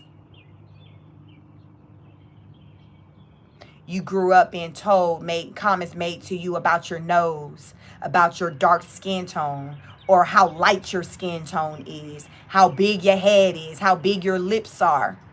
A lot of these things that are said, it started in the home before you even went outside.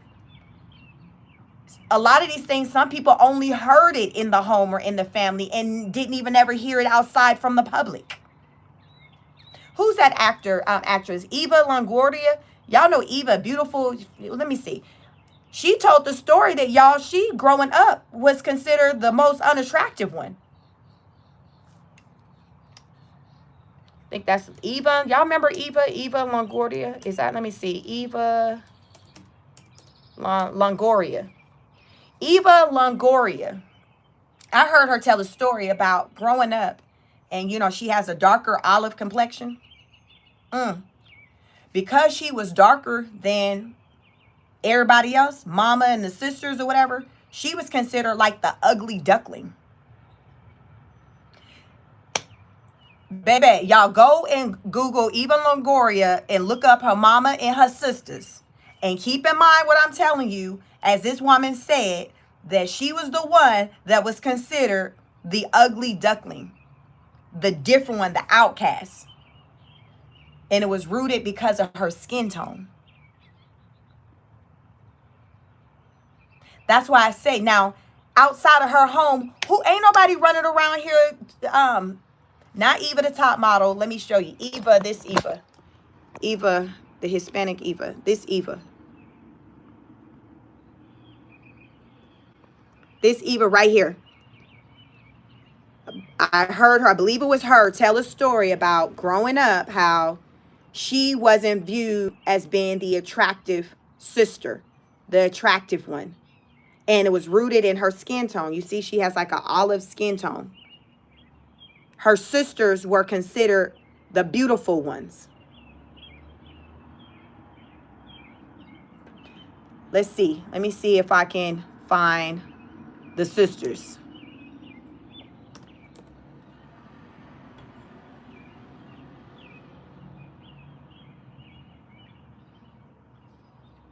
Okay. You see Eva in the middle in the black. And you see the sisters. These the older sisters. Eva said she was considered like the ugly duckling, like the one that wasn't attractive. The one, now mind you, she grew up to be the superstar. She's giving what she's giving. You see with the sisters, what they giving. But she was the one who was told that she wasn't good enough.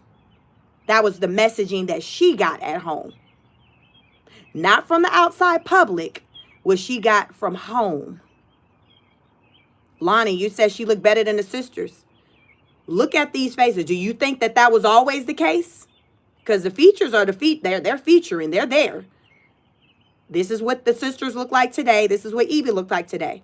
I'm going to say that Eva wasn't looking too much differently when she was a young girl than when she's looking now. She's not giving to me that she was an ugly duckling that had a glow up. That's, to me, I'm not picking that up from her. I'm picking up from her that she was always a beautiful lady. But that's not what she was told. That's why I say self-esteem is everything, and it starts in the home. Because a lot of times people are torn down by the ones closest to them. By parents, by siblings, by partners, by spouses. Y'all, that's real. It makes a difference. It makes a difference. Because if a child, Lonnie, you said right, they were jealous of her, right? And when you're a child, you don't know that. You just know that they're saying that you're not good enough. Your mind isn't there to come to a realization that, oh, maybe they're jealous. Like that comes maybe later down the line, if it's even come to her. Hopefully by now, you know, it's come to her that that's what it was rooted in. Hell, I'm wondering if they the sisters put their big girl panties on to acknowledge it. Because I just showed y'all what she looking like and what the sisters looking like. She's the baby sister. Though the other sisters, where they said Esmeralda, Elizabeth, and Emily is giving the, what was that, the Cinderella, and the was that Cinderella, and she the one had the stepsisters?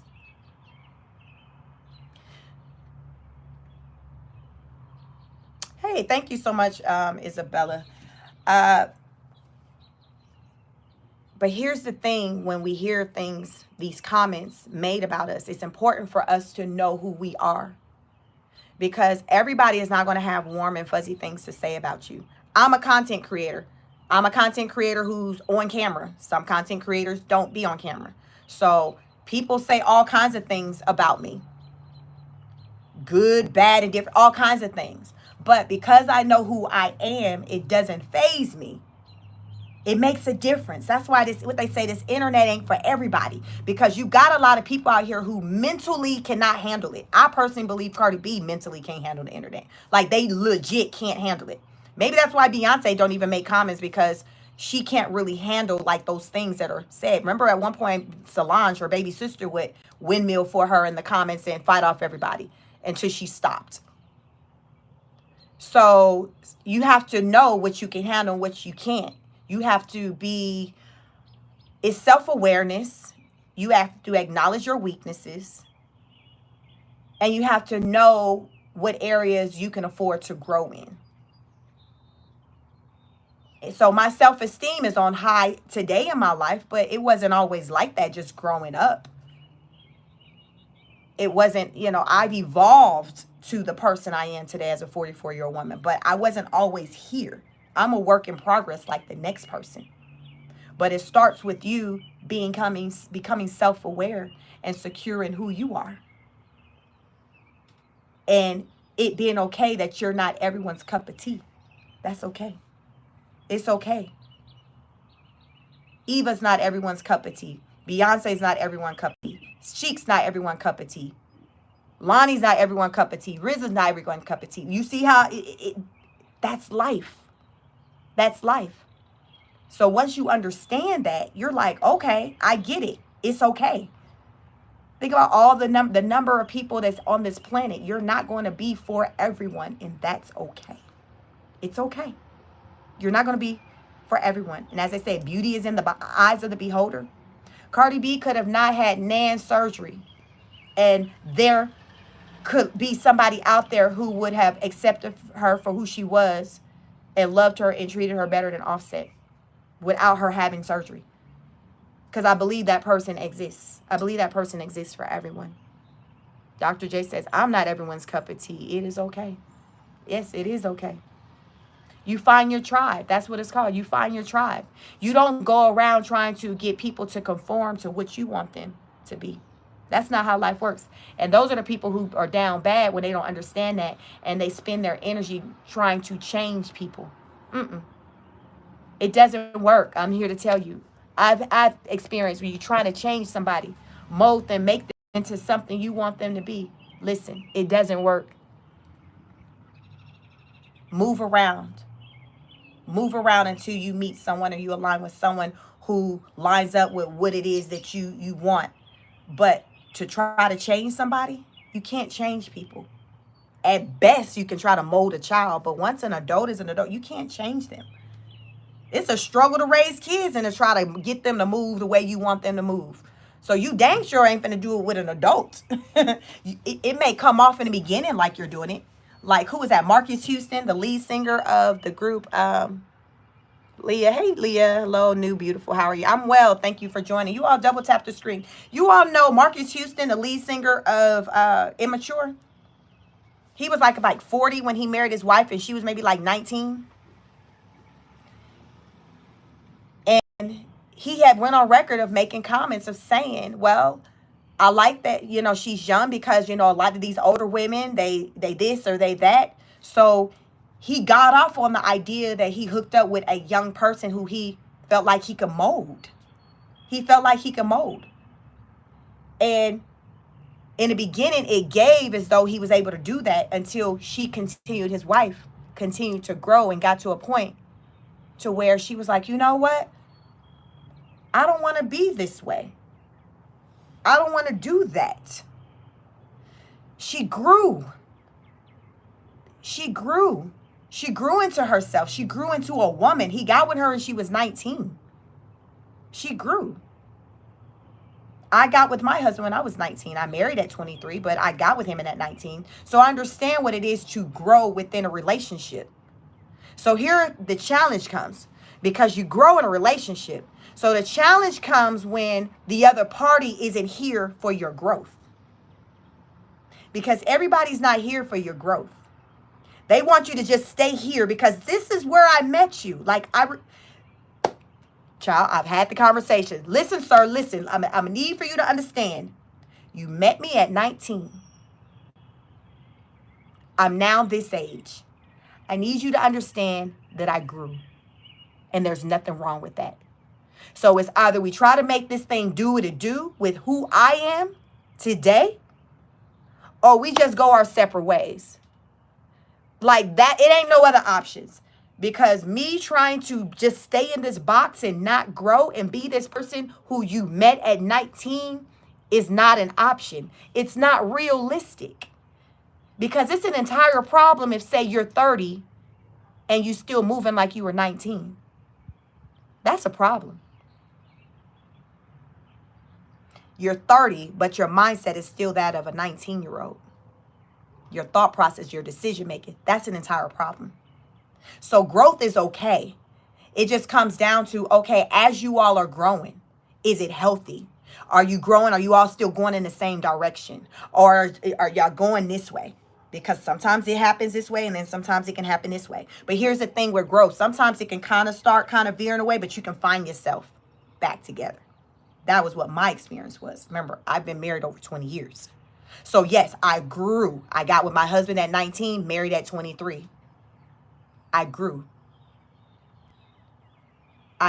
There was some time because my husband's older than me. Some times where as I was growing, I was kind of going this way. But then we found ourselves back in alignment. But it comes from work. Because I had to acknowledge that not only, okay, am I growing, I have to have understanding and patience that he's having to navigate through this growth with me. Because it's different. Remember, he's the older one.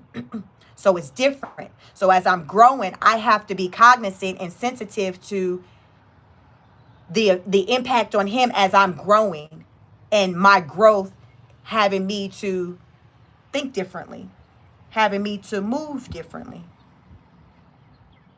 That was a challenge for him. I understood that. But I said, listen here, I understand the challenge for you, but I need you to understand that I'm growing. I'm growing. There is no going back. It's just forward. So we can do this, but you have to understand that this is where I'm at today. I'm not there anymore. I'm here. So you got to get to know me where I am at this age. Get to know me at this point. Can we still do this? Or do we need to throw in the towel? What we going to do? What we going to do? But we were motivated to still continue to do it. We had this point, we had children, 3 beautiful children. We had the motivation there to make it work. But we went through it. It's life. These things happen in relationships. Anybody who you know who's been married for 10 plus years, they've been through some things. Oh, they've been through some things. Don't think that it was easy. No. They just made the conscious decision to work through those things. Because nobody's exempt from going through some things. It's just how you work through those things. And we were motivated to work through them together. But we no different than the next. The difference is just how we decided to tackle the challenges. So, speaking on Marcus Houston, the singer, and his wife, they started going this way, and they just continued to go that way. And there's babies involved. They got, probably at least 2 kids. So I've seen it. I've seen it happen. I have a similar story. It's just that my husband and I still continue. We managed to work through it, even with an age gap. It can be done, but it takes work from both sides. It just takes work from both sides, but it can be done.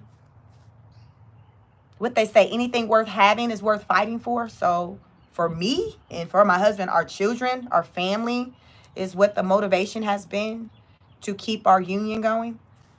because we know we're stronger together than apart. And recently we both will be crazy when it comes to somebody else stepping in to co-parent. For example, him having another woman that would now be my children's stepmom, or me having another man that would be our children's stepdad.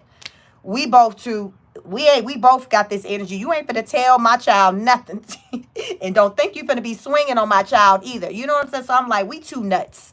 We got to stay together, because the people who we get with, they gonna get that energy, that smoke from me or him.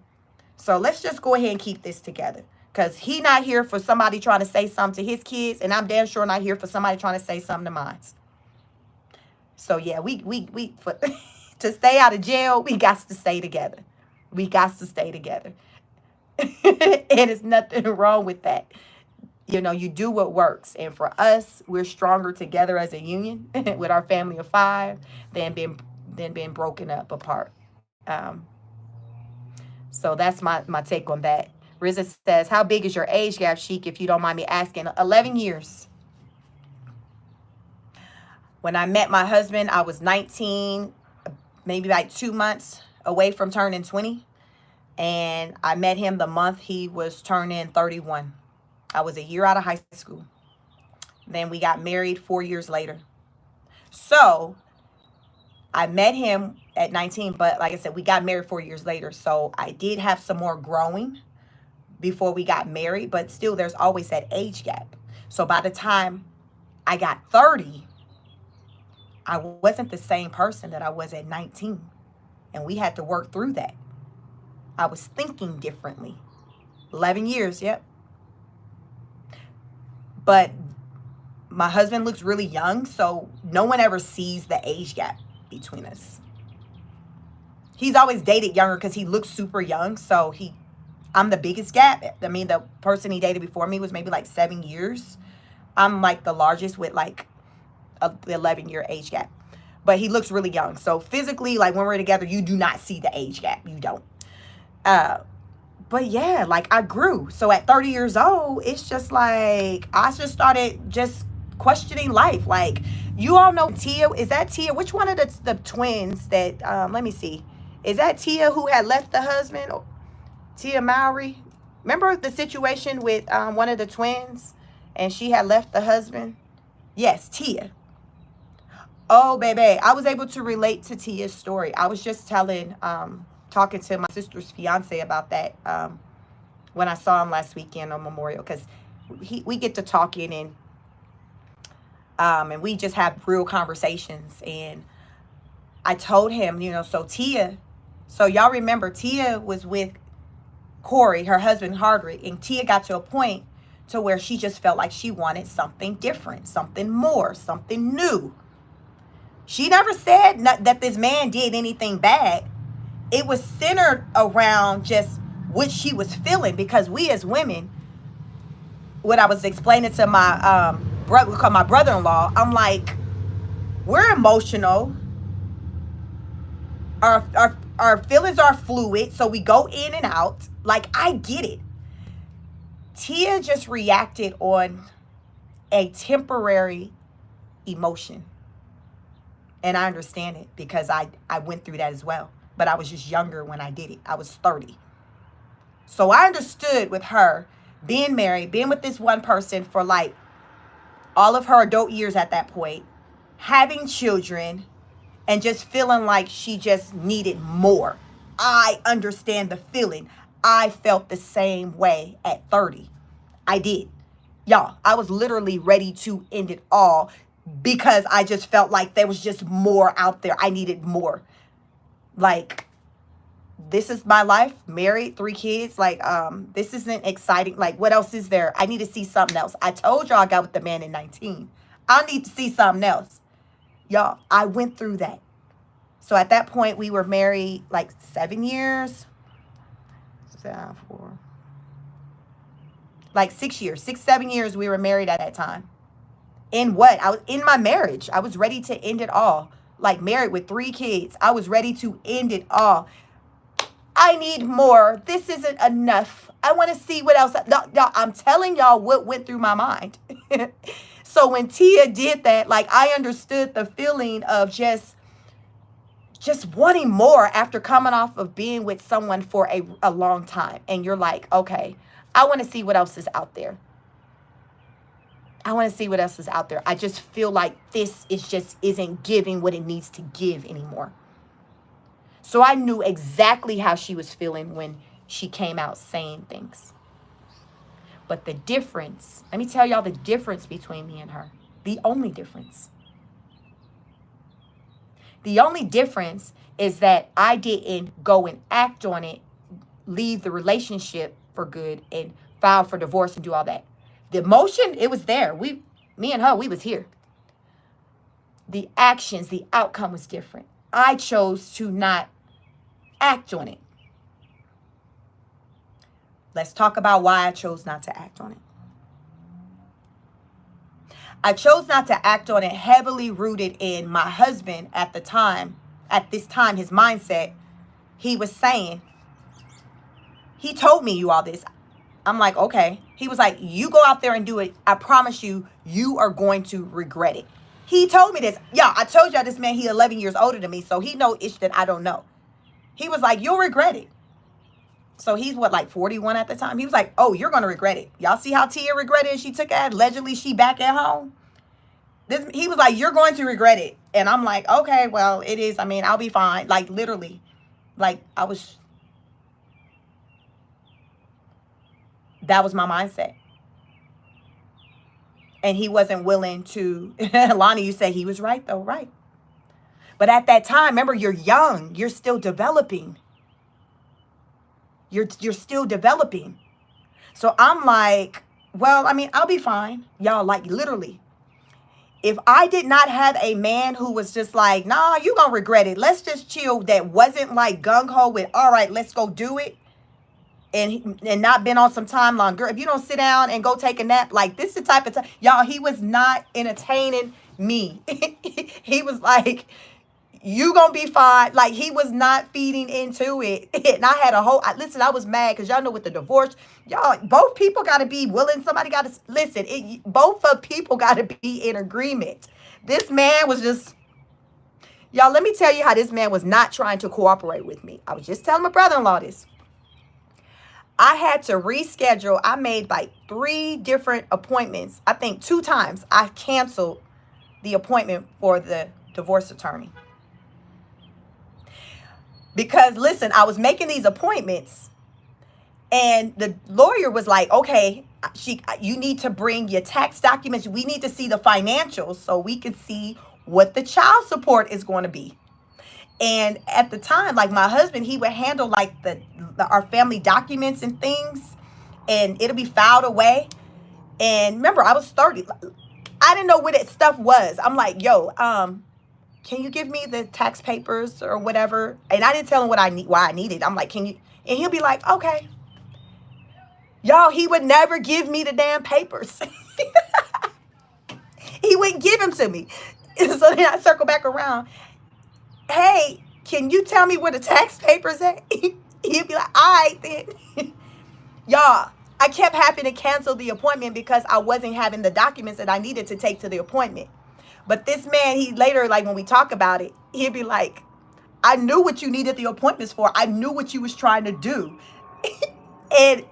But listen, we talk about it today. And when I think about that place I was at, you all, that was like equivalent of like 5 minutes of my life. Like, I literally feel like I just needed a nap. I was just tired. Like, literally, I was willing to risk it all and throw in the towel over a temporary emotion. But at the time, I didn't know it was temporary because it felt so strong. Like, I need more. Like Tia was saying, this ain't giving. Like, he cool, but I want more. I know that feeling. It was so strong. It was. And then as I continue, my husband said, child, you'll be all right. You just going through something. As I continue to work in the relationship and try to, make it work, he was right. The emotion, like, it went away. But I was literally willing to risk it all, throw away it all, throw in the towel, break up the family, because I felt like I needed more fun, more excitement. So I understood what Tia was talking about. And that's why it's important. It makes a difference on the quality of people you have in your circle to talk to you about things. Because you can't always have somebody, the peanut gallery, that's co-signing and telling you, yeah, girl, go do this. Yeah, guy. You don't, You need people in your life that's going to kick it real and go straight up tell you what you need to hear, not what you want to hear. And it is very likely that outside of probably Tia's sister, Tamara, it is very likely that the other people that she was talking to was just echoing and pushing her and encouraging for her to do what she was talking about doing. And it's very likely that those people who was encouraging for her to continue to do what she was saying she wanted to do, it's very likely they were single people, single women. It's very likely. Because someone who's in a marriage, who understands the nuances in marriage and the fluid and the emotions, and you go through these feelings, you can tell somebody that. Because guess what? After what I went through, the Lord put somebody in my path who I was able to tell that very thing to, who was ready to end it all with 3 kids. You know, sometimes you ever wonder, like, why am I going through this? I came to understand why I went through what I went through. Because there was going to be someone that I didn't know that was going to cross my path, that was going to need to hear my testimony. I later met a friend, became really good friend, met a Peruvian friend, not even black. She was Peruvian. And she was going through the same thing, feeling the same emotions. And I told her, it's temporary. I understand what you're feeling. I understand how you have this strong feeling of just needing more. I understand how you feeling more like a mom and not a sexy woman. I get it. But I promise you that the feeling is going to go away.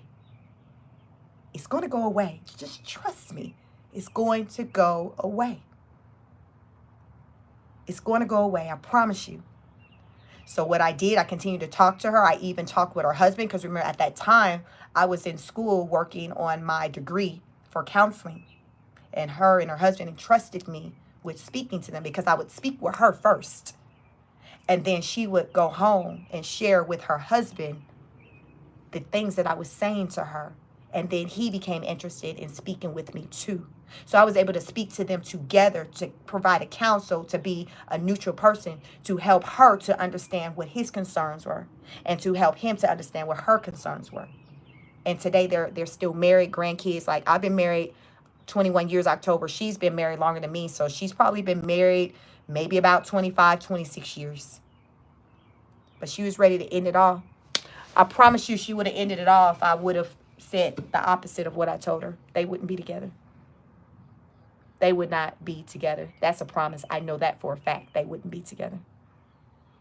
So when I think about what I went through, I think about that. I went through that to be able to be what I was able to be for that family, to help keep them together. It makes a difference of who we have in our ear, because we don't always have the right people in our ear. And we got people who will gladly lead us to the pits of hell. Like, some people will intentionally tell you just wrong information just out of hate. They will tell you just because they're jealous. They want to see you out here single, on the market with them. They just want you to, what they say, misery loves company. You have to be careful with who you're taking feedback from. Lonnie, you say you told her right? I know. So every time when I see her do her posts on social media she had they have a grandbaby that was born last year. I think about, wow, they still together. They got a new addition that's added to the family. It's just, I just smile, because I know how influential I was in that relationship, and how I single-handedly could have pushed her over by saying, yes, go do it. Yeah, girl, I hear what you're saying. Yeah, go do it. You need to do that. But I didn't do that, because I knew better coming off of my situation. And by the time I encountered her and helped her through what she was going through, I was probably about 2 years out of going through my situation. About 2 years out of it. So it brought it back full circle for me. It's like, oh, this is why I needed to experience this. I needed to learn. I needed to bond more with my family, my husband, my children. But I needed to be here for this family. I needed to save someone else's relationship. So that was kind of like the early stages that prompted me into, going to school, get my degree in counseling. So yeah, I have a master's degree in clinical mental health counseling because my desire, I aspired to be a therapist, a family therapist. So I wanted to focus on like, family. That was just the niche that I wanted. I wanted to help, keep families together. So that's the type of counseling that I wanted. Riza said, well, they might want what you have. That part too. Lonnie says, that's growth. Yep. So I tell people, you look at me, you see Chic here today, June 1st, 2025, 44. Like, this is what I've evolved to. I've experienced some things to get here. That's why I'm an advocate of people sharing their stories, their testimonies, because you never know what type of difference it could make by someone hearing your story.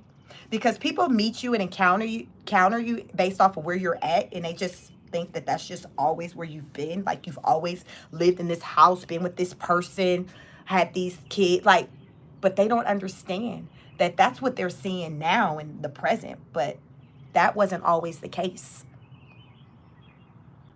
That wasn't always the case. People didn't always have money. People didn't always have spouses. People didn't always have children. People didn't always have jobs. So I encourage you to share your story. Don't be embarrassed about it. It's your story. I'm not embarrassed or ashamed about my story, because sharing it, I want people to find me to be relatable. I want people to see me as just another person. Like, I want to be viewed in a way of which, well, if she can overcome it, I can overcome it. That's why when I heard Tia's Maori's story, it's just like, I get it. I understand it. I was there. And a lot of people drug her, across the internet, and a lot of, because there's rooted in not really understanding, like, really, when you know. So because I went through it, I understood. And I really believe that there's a lot of people who have experienced that and who understood her story. But of course, you hear the negativity, you're going to hear that the loudest. But it happens all the time. When I worked at a job, there was a security guy I would talk to sometimes, and he told me how his wife had, she picked him up for lunch one day from work, and was, under the pretense that she was going to take him out to lunch. So he gets in a car with her. They go to somewhere, park in the parking lot, and she serves him divorce papers. Now, mind you, he put her through law school and everything. They had 2 kids. He provided a good lifestyle for the family. He put her through law school. She barely worked, but he put her through law school because he wanted to do that. And so she asked for a divorce. And, she had girlfriends in her life who were single, who was outside. And they like, yo, like, this is where, listen, you need to come outside. They was trying to hook her up with people. Like, she was just trying to see something. She was trying to be outside. So he wasn't wanting a divorce, but he was like, all right, then, if this is what you want. Now, mind you, at this time, they'd been married about 20 years. At least 20 years, probably more than that, at least 20 years. So she's at this point in her 40s, I think. So he's like, bet, all right. He signs the papers, give her what she wants. She outside. Still, while she outside, she's still hitting him up, asking. He's still paying the medical insurance. He's still, she's still asking him for money and stuff. Like, she's still wanting him to move like they still husband and wife. But she outside, right? So she stayed outside for like a year, and then she hit him up and was like, okay, I'm ready to come home. She said, all right, I'm ready to come back home. Because she found that there was pee in the pool, like what Tia Mowry said. There was nothing outside. She was gone for a year, and she called her husband and was like, yo, I'm ready to come back home. Like, it just worked that way. So at the time, of course, he's telling me, he's talking about, nah, but they're divorced already, and he paid his child support, but she was ready to come back home because she saw outside there was nothing. But guess who knew that there was nothing outside? Her girlfriends, her girls, her single friends. They knew it wasn't nothing outside. So they done pulled her outside. So now they all outside. They're all outside. So that's why it makes a difference on who you have in your ear. What kind of information are you being fed? And even regardless of who in your ear, I feel like right now, given these times and with Tia and with the internet and how people are so vocal about the experience that they're having in this dating market, I feel like before she threw in the towel to end it all, she could have came to that conclusion herself that it's nothing outside. You got how many dating shows you got out here on YouTube where people got these dating shows? You got Pop the Balloon, you got the Kendra G. Like, you ain't see none of that, Tia. So I understand the emotion that she was feeling with wanting to do something different. But it's the pulling the trigger part for me, because there's enough people out on this internet who's talking about the dating pool. There's enough people sharing their stories, their testimonies to me for somebody to understand or come to see that this ain't where you want to be. This ain't where you want to be. I talk to people all the time who are single. They be like, oh, I'm so glad I finally found me somebody on this dating app. Or stay at home. It ain't nothing out here. The women want you to pay the bills, pay the nails, pay for somebody to babysit, all on day one. Listen, you want to take me out? I got 3 kids. I need a sitter. So I'm going to need for you to run me that Cash App so therefore I can pay the sitter so I can go meet you at Chops. So I can go meet you at the Capitol Grill. So what do you have, Cash App or Zelle? Because I'm going to need that.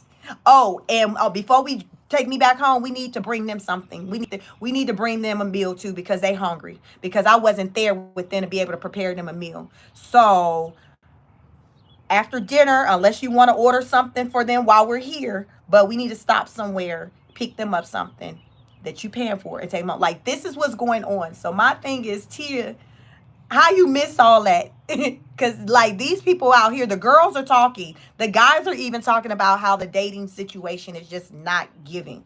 So I don't feel like Tia needed to risk it all, throw in the towel, file the divorce papers for her to see that ain't ish out here. It's that part for me that I don't understand. But the emotion part, I get it. As a woman, I get it because I went through it. Lonnie, you say outside people make it seem fun, cool outside. Shit, they sure do. But I know better. Like, listen, I'm tapped in. I know better. But at that time when I was 30, I didn't know better.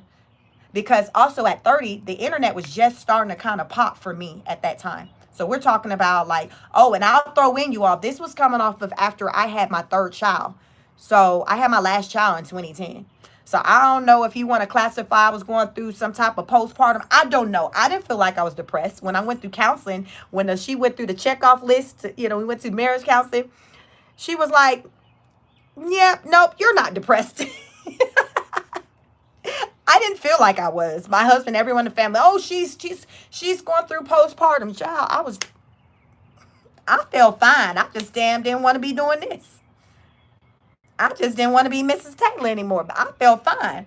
The counselor felt, the therapist, like, no, she good. I was just trying to go outside and see what else was out there, So I understood, Tia, what she was going through. I understood. But it just it does make a difference, the company you keep. Real Talk says sometimes people want to date people above their league. Oh, that's all the time. I think that's more than not. I talked about it even already on this live, that I think a lot of people aren't realistic about just when it comes to dating. I know as a woman, a lot of women, we have these lists. I wasn't a person that had a list, but remember, I got my husband, I met him at 19, so I was really young. So I'm talking about like these women who are like maybe later 20s, 30s. They have these lists. And they got these bullet points and these things that they want in a relationship or from a man. And it's like, it needs to be on this list. I have yet to come across a woman to where their person ended up being someone who checked off all the boxes on their list. What I've come to see is that women, as they get older, the list starts to become shorter. But at the same time, the options start to become shorter as well. So yes, your list, your check off, your bullet points, you went from 20 to maybe 5, but your prospects also maybe went from 10 to 3. You see what I'm saying? You see what I'm saying? Because you're getting older. And I think a lot of times when people think about the things that they want in a relationship or what they want for someone, they do not give thought. They do not give thought to what that person wants. It's almost like I think people move in a way of which when it comes to dating, it's strictly centered around what they want. Not what the other person is wanting in return.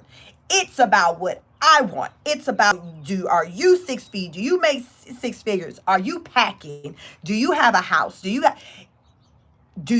got a 6 pack? Okay, I understand what you're looking for. But what we can't do is ignore what they're looking for as well. You see what I'm saying? You see what I'm saying? We can't just be focused on what we're looking for. We have to get thought to what they're looking for, because guess what? It has to align in the middle. Just like you got their list, your list, they have theirs too. It may not be written on paper, but in their mind, they know what they're looking for. So we still have to make sure that we're giving what we're demanding. For example, okay, I want somebody who's fit, who's in shape, who's not overweight.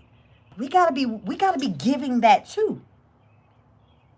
Because when you come with these expectations and you're obviously overweight, your bank account is in the negative, you ain't got a job, but though you're talking about this long list of items, checkoffs that this person needs to meet, like people gonna look at you like you're crazy.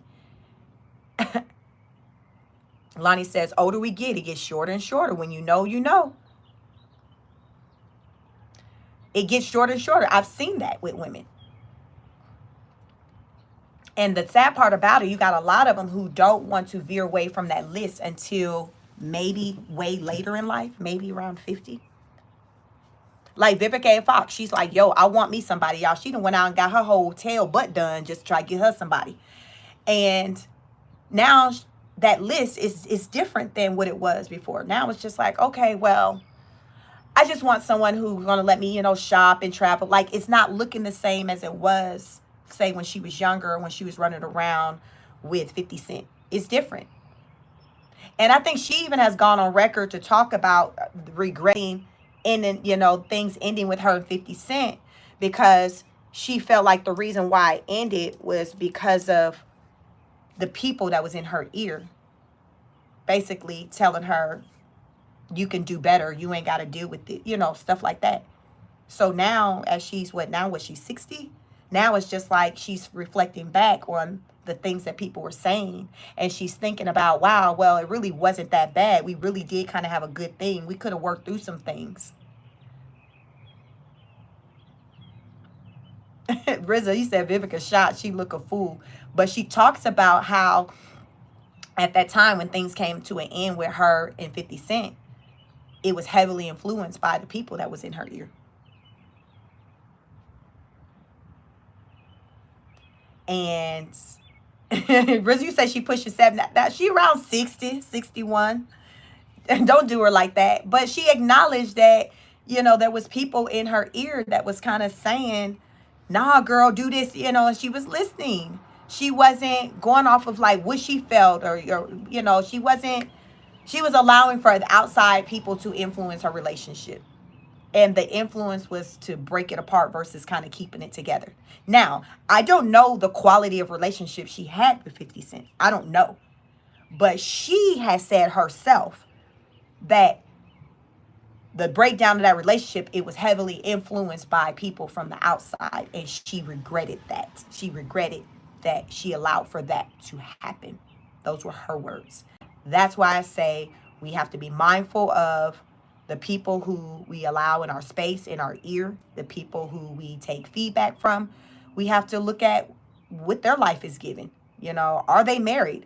How long have they been married? Because as a married person, I don't personally think that it's the most effective to be sitting and telling all your business and taking advice from someone who's never been married before. they've never experienced marriage. They may have seen it before, seen someone have it, maybe their parents, but they've never like experienced it, like where they were in a marriage. Like marriage is something you have to experience. You can watch your parents go through it, watch other people go through it, but if you're on the sidelines, you don't know, you cannot relate in a way in which the person who's been in a marriage can relate. Like it's different. It's not like a long-term girlfriend and boyfriend relationship. It's not that. A marriage, it's different. It's a union. You got them papers on it, like Cardi got them papers on Offset. Offset got them papers on her. Like it's different. It hits different when it's a marriage. Ask Cardi. That's why she's spazzing out here. They got a whole marriage. They got children. So I think that married people going through things, if you do want to talk to somebody about what you're going through, I think it's most beneficial, most effective to talk to other fellow married people, unless you're going to a counselor. But I think you should talk to other people who are married. And maybe even people who've been married longer than you, to learn how they navigated through the experiences that they had in the union. It makes a difference. It makes a difference when you can get that feed, when you can talk to someone. Or even it even makes a difference if you even like watch someone go through a marriage and they had the ups and the downs. Like my husband, his family, he comes from a family, a lineage where everyone like that's just mostly guys. So he's like the oldest of like a bunch of grandkids in his generation. He's like the oldest. So he was like one of the later ones to get married. He got married at like 35. So he was late, and I was about to be 24, 23. I was 23. So he got married late. But everybody in his family, like I told you, it's a bunch of men. But Bible Belt, his family come from Louisiana. Pastors, all that. All the guys, like they married. They didn't create baby mamas. Like they literally wifed the women up and then had kids. Like this is how they did it. And it's a whole bunch of men. So you got men out here, ladies, that will get married to you and then have kids. Like I see it. My husband's side of the family, the entire family, that is the type of time they're on. Like they do it no other way. Like this is just how they do it. This is just how they do it. So it does play a part in your upbringing, the messaging, the values instilled in you. And for his family, it's a bunch of pastors. His grandfather's a pastor. Like this is the values that they instilled into the kids. So men are married. The women are married, had kids with the union. Like this is how their whole lineage is. That ain't how my side look. My side, I'm the only one in like my generation, like of the cousins. I'm like the number 4. I'm the only one who's married. My sister was married. She's divorced. She's engaged. So if she were to get married again, she would make number 2. But otherwise, y'all, I am the Lone Ranger. Ain't nobody to be talking to about what's popping off over here like they can relate. It's just, there's nobody who's married. And the only one person, like I said, was my sister. She's divorced, but no cousins. They got kids. They baby mamas or baby daddies, but ain't nobody married. So these things make a difference. Like what you grow up, what you see. You see people work through things. Do you see people just get it out the mud, solo dolo? Like my mom was married to my brother's dad for maybe like 6 years, but like I didn't see it on the level like my husband, where his parents were married, 40 years until my father-in-law passed away, maybe like 7 years ago. So that's all he's seen.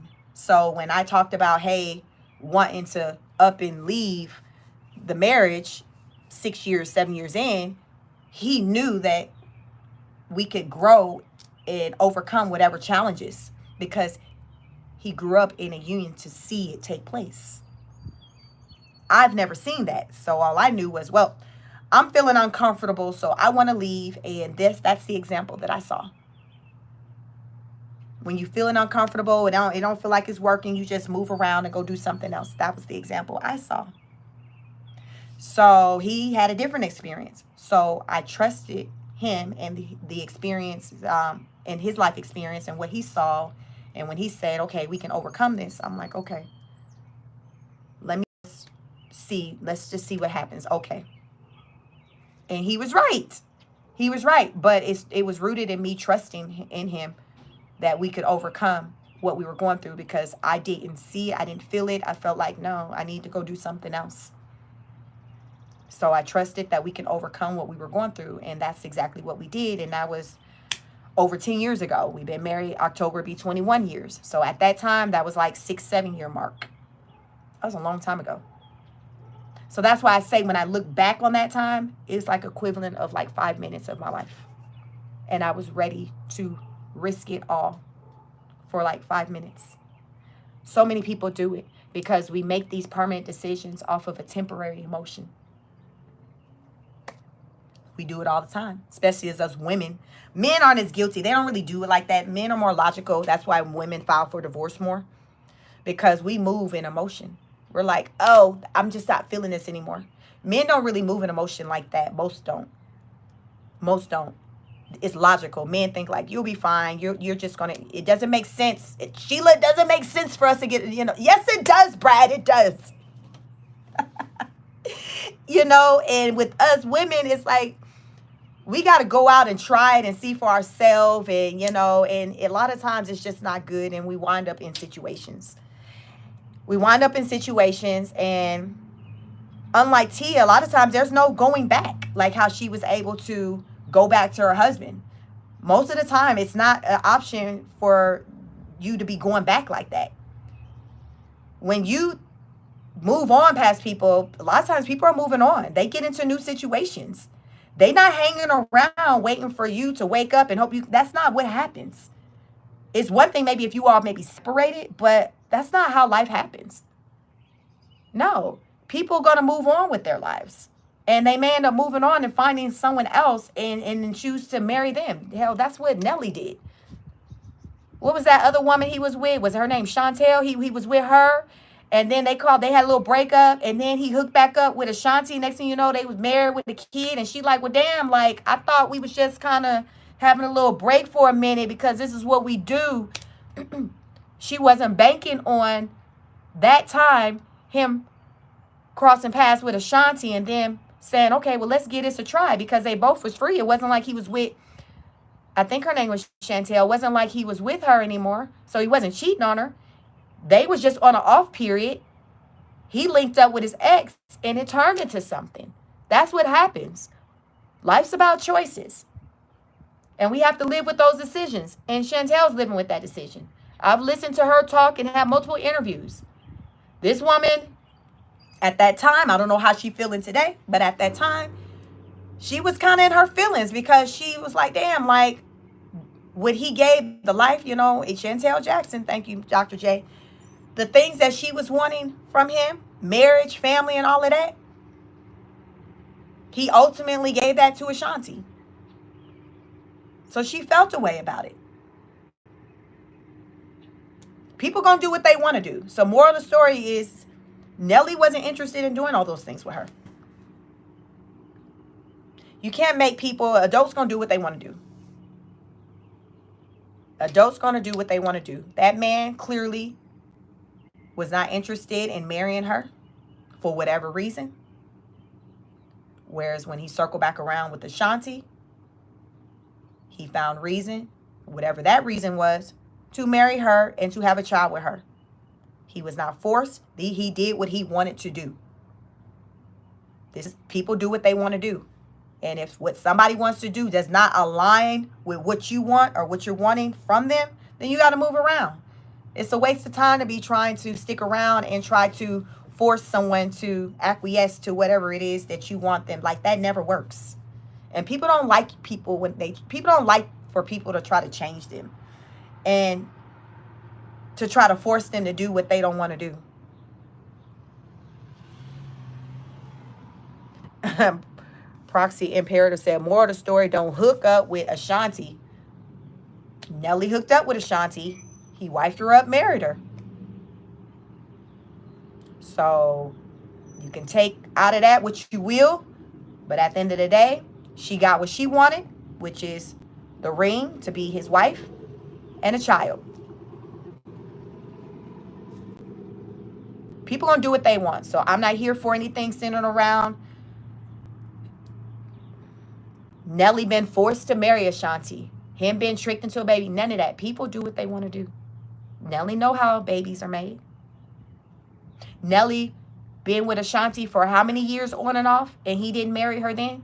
This man did what he wanted to do.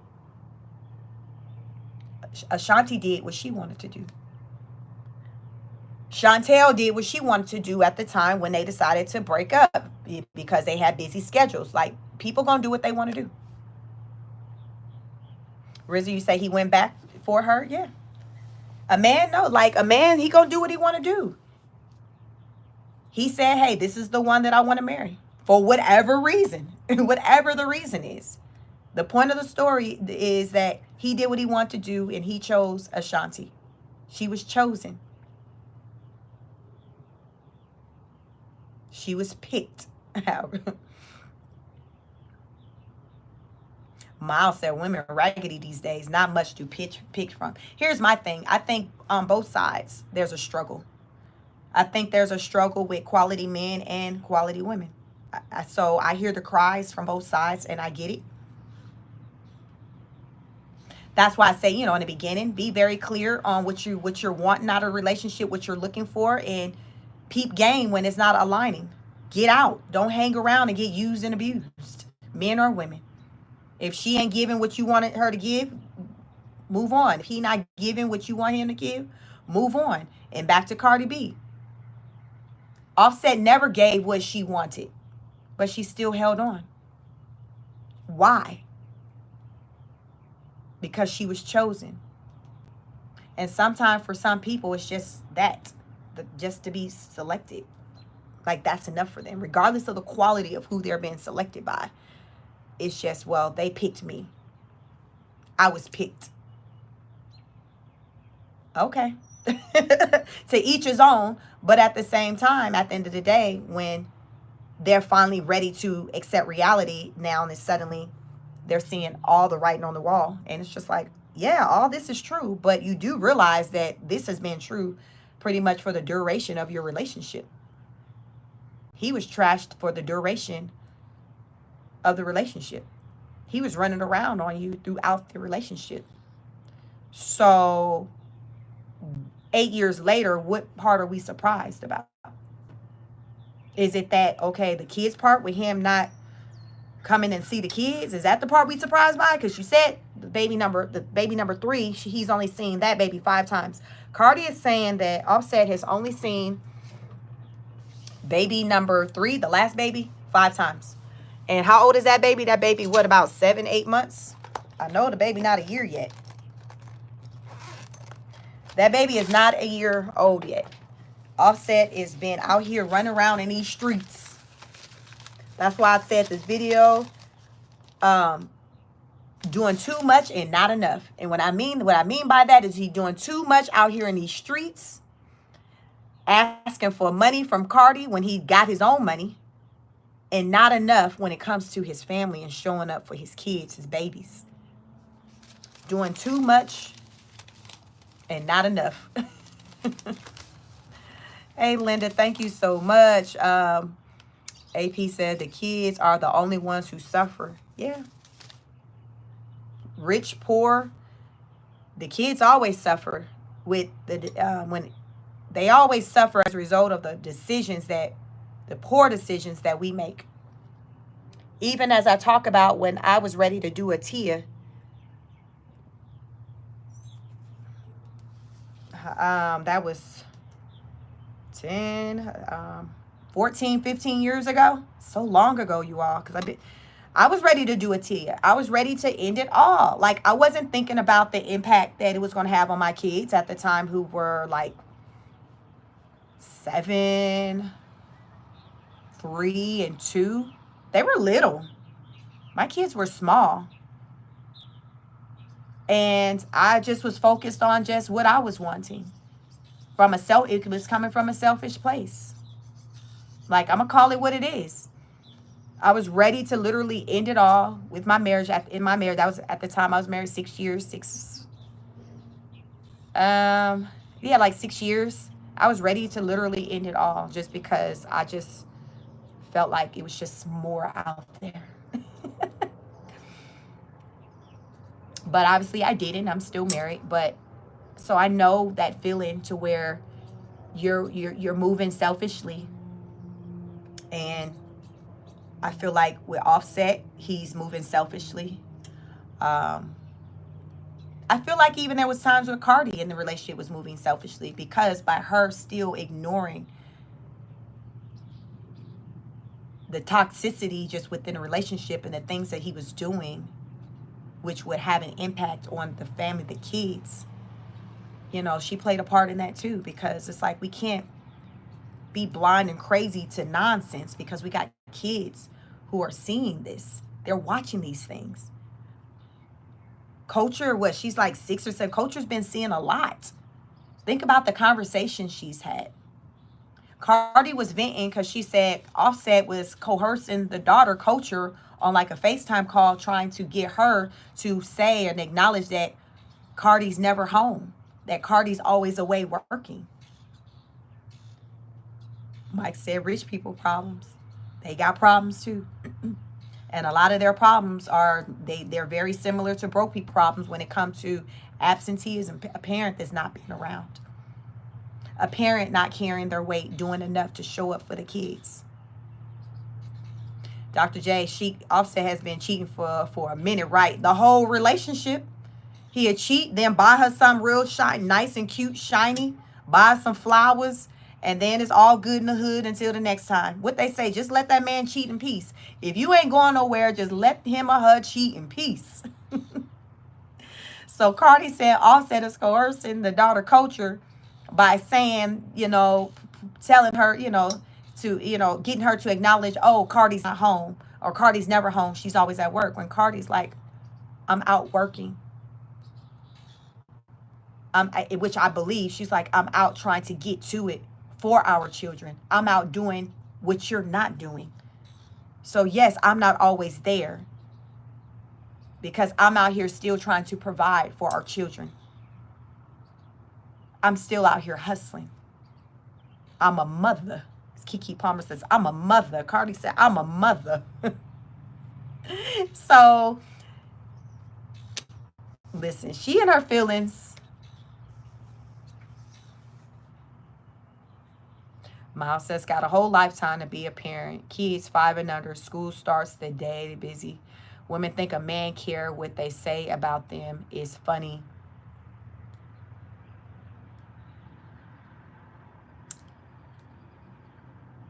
It's serious out here.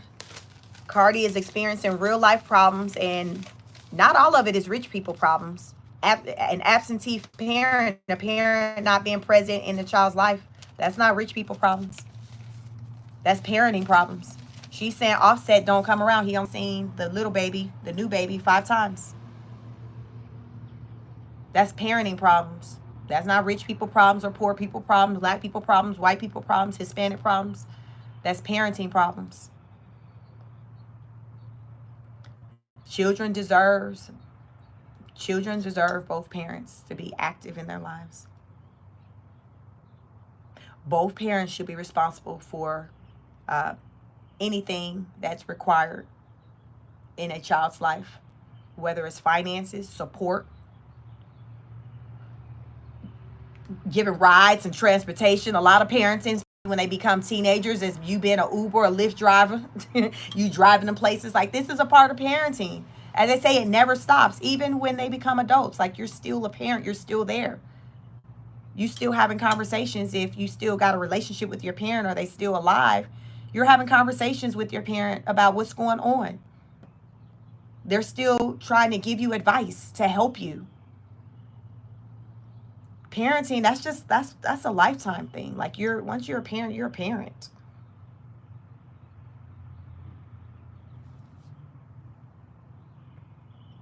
You're a parent. So Cardi, she's stressed to the max. But on the flip side, as we talk about rich people problems, Cardi is stressed from her family situation, but Cardi got a net worth of over $100 million. So the stress can hit different when you got a bank account looking like Cardi's versus one that's looking like mine's or whoever else when you're going through stress. It is different. It is different. Cardi do have the money to say, forget it. I'm about to go take me a trip to Paris. I can't do this. I'm about to go shop and go buy some stuff. Like, she can do that. Whereas somebody like me, you just got to deal with it, navigate, go take a walk, go color in them coloring books I didn't make. Like, you got to do something else that don't require money or much of it. Versus when you going through it and you do got a gabillion dollars, you know, you can go do something. You know, you can go do something for yourself. So it is different. But nonetheless, like she's still a mother. She's still a wife. She's still going through a bad and nasty breakup, nasty divorce. So I get it. So I'm not going to discount that. Lonnie says, would you do your life over again the same way?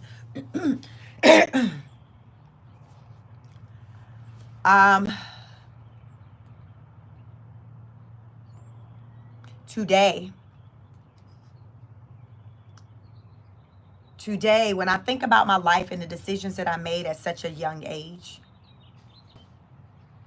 I believe that timing is everything and it makes a difference. So I got married at 23. I turned 24 later that month. I say yes because in today's times, and we're in the era of the internet, which means that you got all these people, these voices, these influences that impacts how we think and the decisions that we make. A lot of times it's not for the good, for the betterment. And I feel like, say, if I didn't make those decisions I made at that time of my life, pre all of this, social media, the internet, I wouldn't have been focused on the right things when looking for a quality person. I think I would have been misguided. And even though I went through a lot of things and I got to 30 and I felt like, oh my goodness, I'm married or with kids. Oh my God, it's too much. It's too much. I feel like I did it in the right timing. Because it was done in a place where it was that old school where you meeting people in person, you're talking on the phone for hours, you're not texting. Like, it was like that boots on ground, like where you literally meeting somebody and getting to know them, and you're learning maybe about them or their character from your own experiences, or just word of mouth, or for somebody who knew them, who went to school with them in the community, or somebody in the family who maybe hooked you up with them. It wasn't based off of anything widespread like on the internet where you're being influenced by, okay, the type of money that you're told the person should have, the type of career the person should have, the type of cars the person should have, the skin complexion the person should have. These are things that people are being influenced by as they're choosing their person. They're basing it off of these superficial things.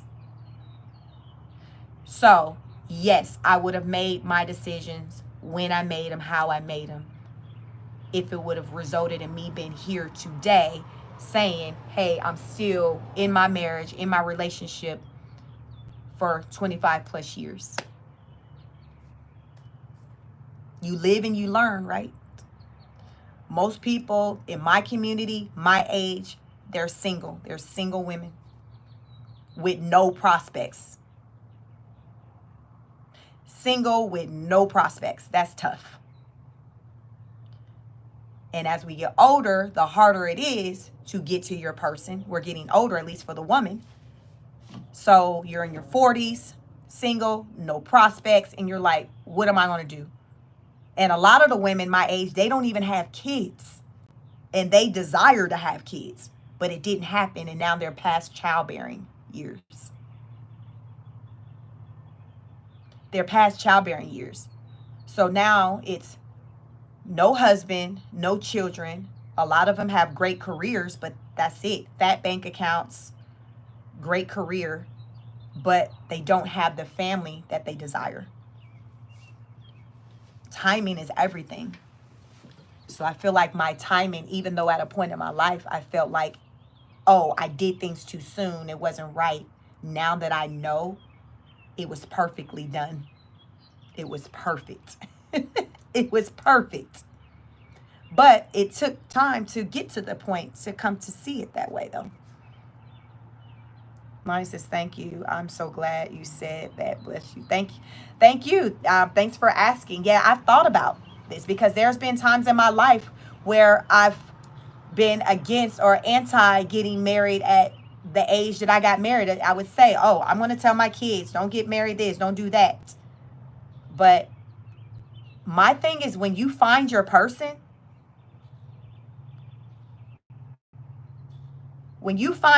acknowledge that regardless of what age you are, if you identify somebody and you're like, man, this is my person and you feel connected, I don't feel like it's the best thing to continue to just keep holding out to the next best thing. You know how you playing poker? Like, what is that?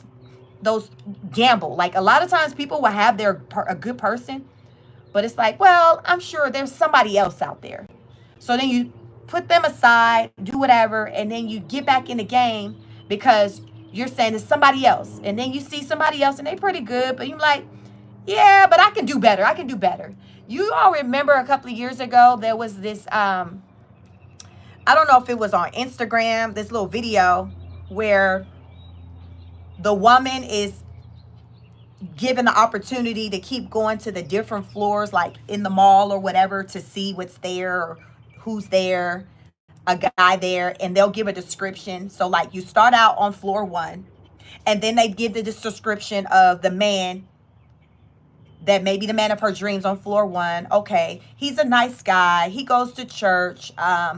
He's in law school. He's working on, his degree. He's not finished there. So do you want to just check out with this one, or do you want to see what's on floor number 2? Let's see what's on floor number 2. Let's see what's on floor number 2. So you get to floor number 2, and then it gets a little better, and then they say, okay, he's finished school. He's a lawyer. He's 40. This time maybe you're 22. He hasn't bought his house yet. He's still living in an apartment. And, he says, he wants to get married, have kids. So, do you want to check out? Mm-mm. Or do you want to see what's on the next floor? No, let's see what's on the next floor. You all, this is what people do. A lot of women will do this. So, the video that was on social media, as the woman keeps going to the next floor, she literally gets to like the top floor, like say floor 7. And it's like somebody who's perfectly lined out. 6-figure, maybe millionaire, got a couple of houses, nice cars, want to get married, kids. And they're like, okay, are you ready to check out? And she's still like, nah, let's see what else. And then she gets to the next floor and then there's nothing left waiting for her. Y'all, this is real life. People do this ish all the time. And I think a lot of times women, from what I've seen, because I'm a woman and I can have conversations with, they identify somebody that could be their person in their 20s early on, but they just pass them over. I truly believe that everyone, even men, have met their person before. They've met their person before. Like if you're in your 40s, I truly believe at some point in your life, you met your person. You just didn't accept that was your person. You moved on, but you met their person. I think most people, like if you're at least in your 40s, there's somebody you can think about and be like, you know what? I bet you that was my person. I really could have made something with her. Like, I really think that men and women both have that person. Rizza, what do you think? Do you think that men also have that person? Say they're in their 40s, or they a man, he's 50 now. They got that person in their mind when they think back that, you know what? She could have been it. I really think that could have been it if I was on some different type of time, but that might have just been my person. I think that is a real thing. But people are always out to look for the next best thing. And until they get older and then they see like, oh my God, like people aren't lined up waiting for me like they once were. People aren't lined up waiting on me like they once were. That's the epiphany that Vivica A. Fox is having. She's not the only one. A lot of women are. Men may feel the same way too, but I can't speak on men, for men. Men, you got to speak up for yourself. Like, women, like, we will keep waiting, and then because we look in the mirror and we think we still look fine as wine, but we're not factoring anything else. We're not factoring, okay, are we still in childbearing years? We're not factoring in our chronological age, and if the man that we desire is interested in being with a woman of that age. Like, we're not thinking about that. We're just thinking about, like, when we look in the mirror, do we still feel that we look good? And if the answer is yes, well then, hell, I'm still a hot commodity. What we talking about? Lonnie said, right, some of my ex said that. Like, listen, like, you looking in the mirror and you like, shit, I still got it, but you ain't really factoring nothing else in. You looking at going off of what you feel like, yeah, hell yeah, I'm still fine. But you're not taking into an account on the dating scene the things that they're looking for. Like, I don't know, on the dating scene with men, I look in the mirror and I be like, all right, then shit, I'm date ready. But I don't know if I'm on the dating scene and the man that I'm looking for and I'm wanting, if I'm giving what they want. You know what I'm saying? You don't know. You just know, like, to you, you're like, shit, I'm good. Like, I'm good. And then time, because I always say, like, when it comes to your value in things, your value is determined by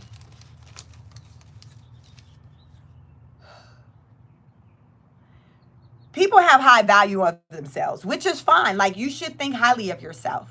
But what's the determining factor of your true value is what somebody is willing to pay, what they're willing to give. So the market basically determines your value. You see what I'm saying? The market determines your value. How people respond to you is what determines your value. Not you saying, I'm high value, I'm high value. Do people respond to you in that way? That's the determining factor. That's like a house. My house bad. Oh, it got this, and that. Okay. You set your house for $500,000. Are people coming to you with an offer for $500,000? Or are they coming to you with an offer for $400,000? Because the market, the people, they dictate the value, not you. It's not about you. You need to think highly of yourself, but you want it to align with the market as well, with how people are responding to you.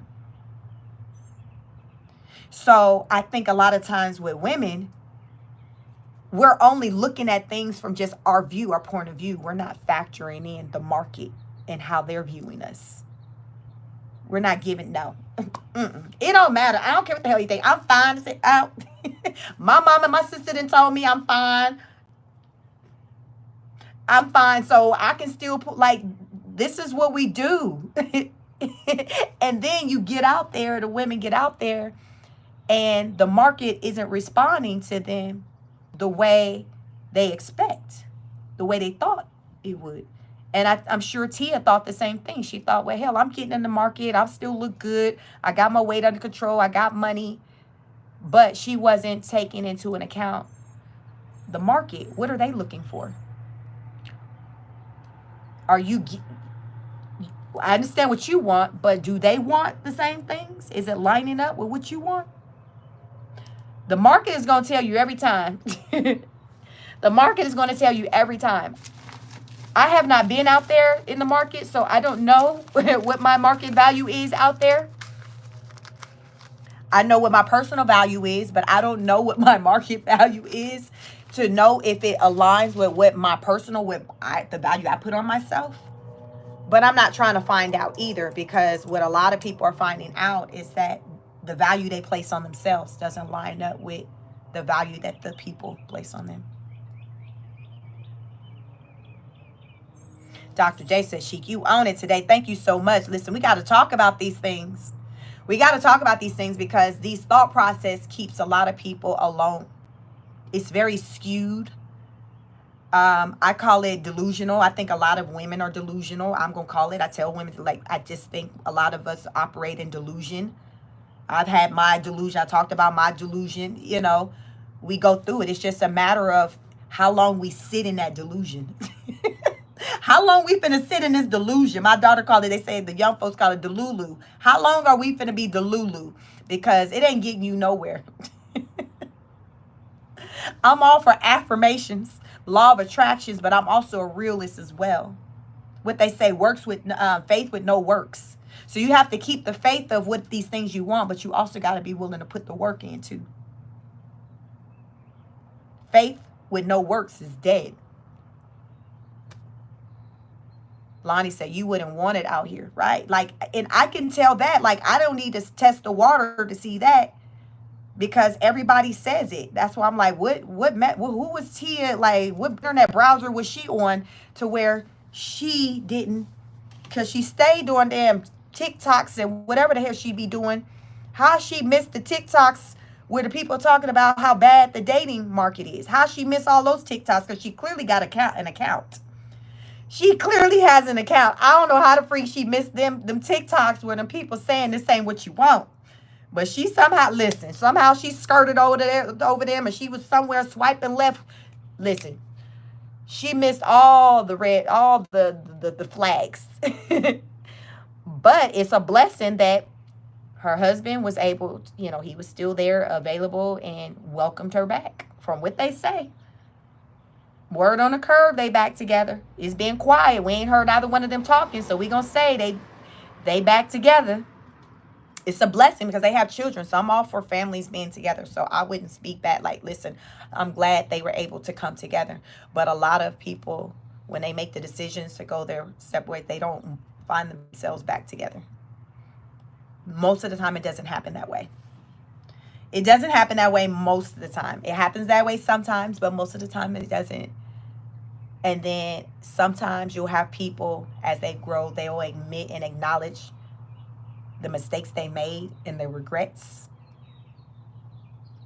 And then sometimes they don't, and they continue to make the same foolish mistakes over and over again. And that's what I'm hoping Cardi B won't do with this new guy she's with. Let's see, who is this new man Cardi with?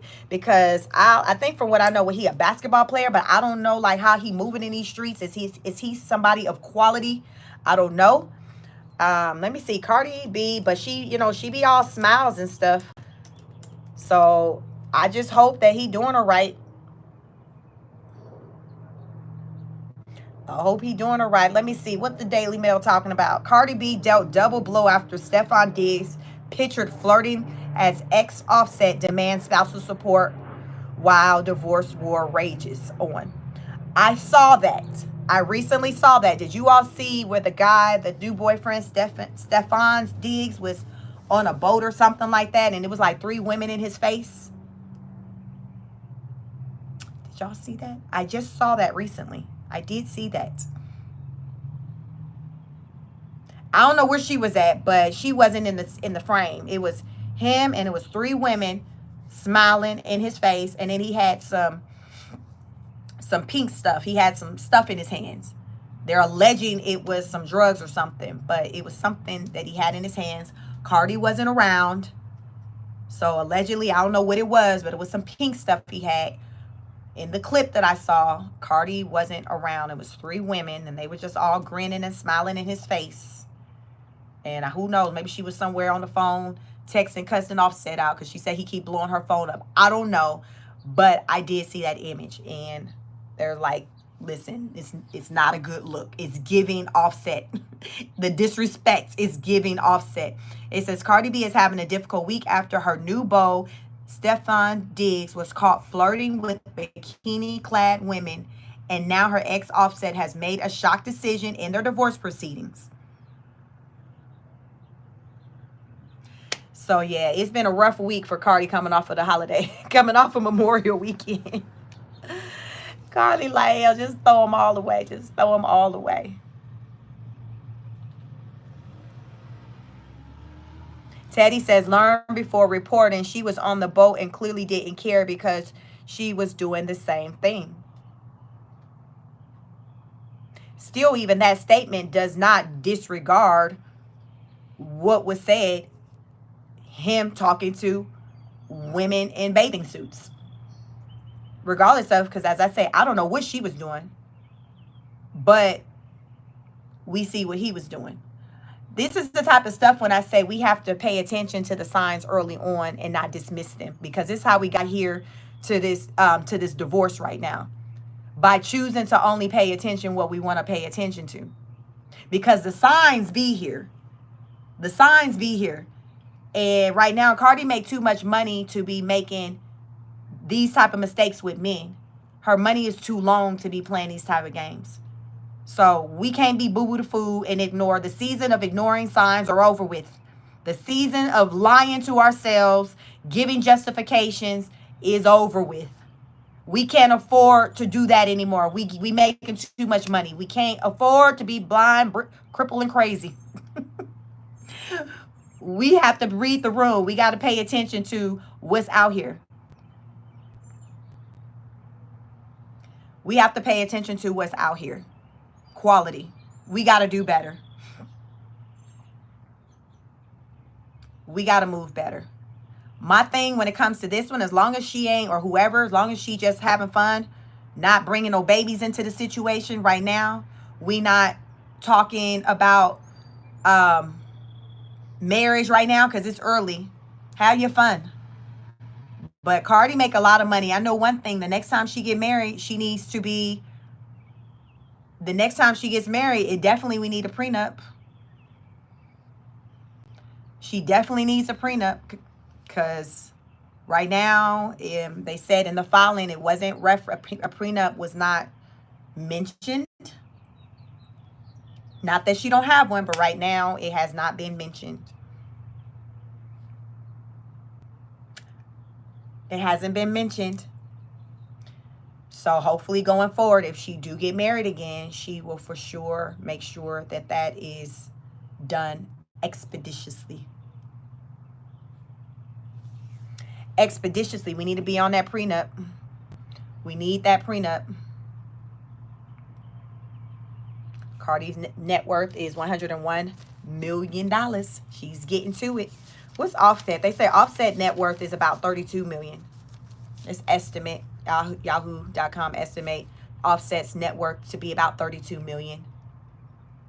I feel like he makes enough money to not need spousal support from her.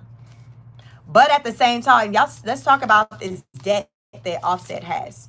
So Offset has significant tax debt, totaling around $2 million. This includes federal and state tax liens for unpaid taxes in 2021 with the Georgia Department of Revenue and the IRS filing liens.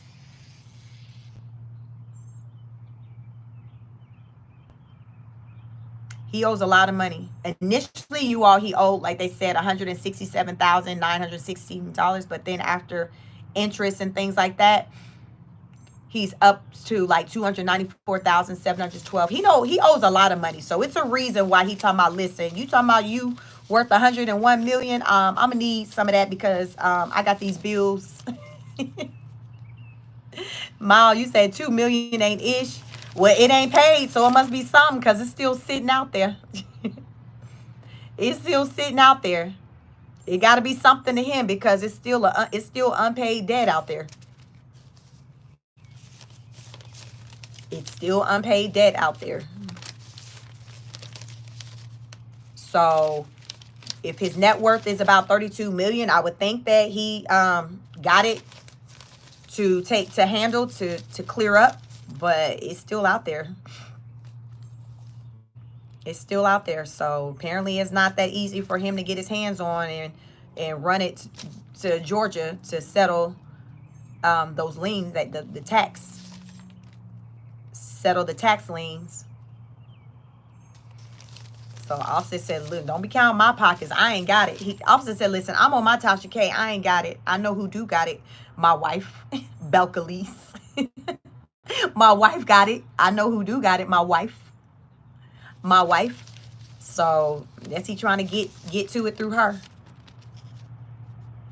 He trying to get through it to her. So we will see. It's going to be on and popping. Cardi been out here talking her talk. Thank you all for showing up. Double tap the screen, like the video. Thank you so much, Dr. J, for sharing my Cash App. If you do want to show me any type of support, like the video, share the video. Just double tap the screen to like the video. My Cash App's $speak50. You can become a honor student over here. You can become a member. I have 3-tier membership. Check them out. Click on the $. You should be able to see my memberships. Super chats are welcome. Any type of support. Listen, I welcome any type of support. You all just watching the content. Just watching the content. Just watching the content goes a long way for me. But yes, last night when I went to bed, I saw Cardi out here spazzing. I created a little short on my channel if you want to see a clip of Cardi just going in on her husband, Mr. Sephus. So I screen recorded the video. So you can find that in my shorts on this channel if you want to see the mood Cardi was in. The mood she was in starting from Friday, because it looks like she initially went on X on Friday and just kind of blasted Offset. And then, child, it went downhill from there. It went down here from there.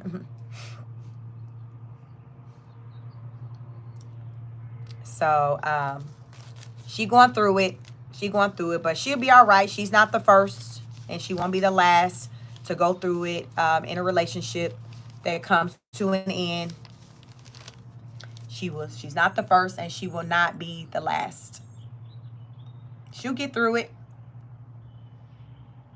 She'll get through it. Hopefully, it'll just have her to come out stronger, wiser. Hopefully, it'll have her to recognize signs of foolishness, toxicity in future relationships, including the one that she's in. Because more often than not, the signs are there. It's just whether or not we want to acknowledge them. But they're there. They're there. It's just a lot of times we don't want to acknowledge them because we don't want to take the onus, the responsibility of not moving in the way we should have by ignoring them. And a lot of times we don't, because out of our own comfort. We just want to stay in the madness because we're comfortable. We don't want to put the work in, take the time out to move around, get into a different situation, get into a new relationship, move into a new home, figure out the arrangements with the children. Like, a lot of times we just don't want to deal with that. So we're like, forget it. We're going to just try to make it work because it's just too much. It's just too much. It's just too much. And then sometimes that mindset you have that mindset for far too long, for a long, long time. And then as you're in these relationships, listen, money is still being made. And it becomes that much more expensive when you do decide to exit stage left.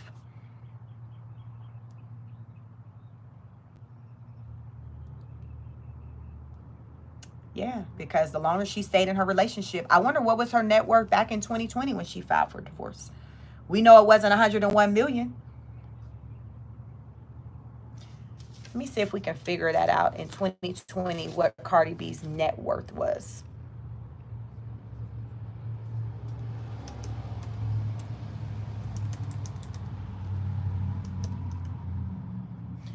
So what she filed in 2020, let's see. 2020, what was her numbers looking like?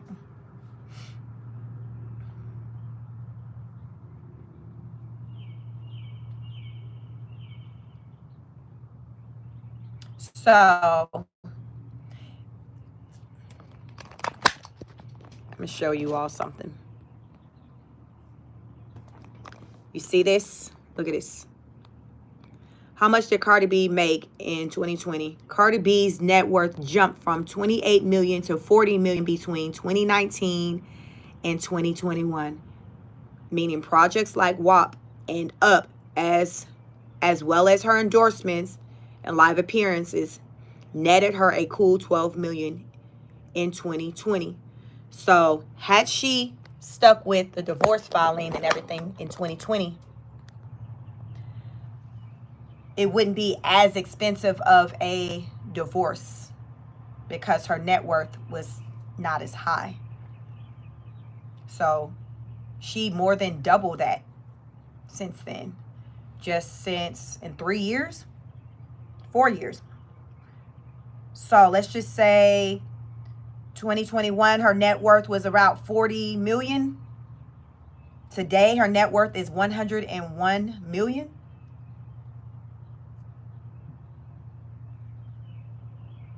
She almost tripled that.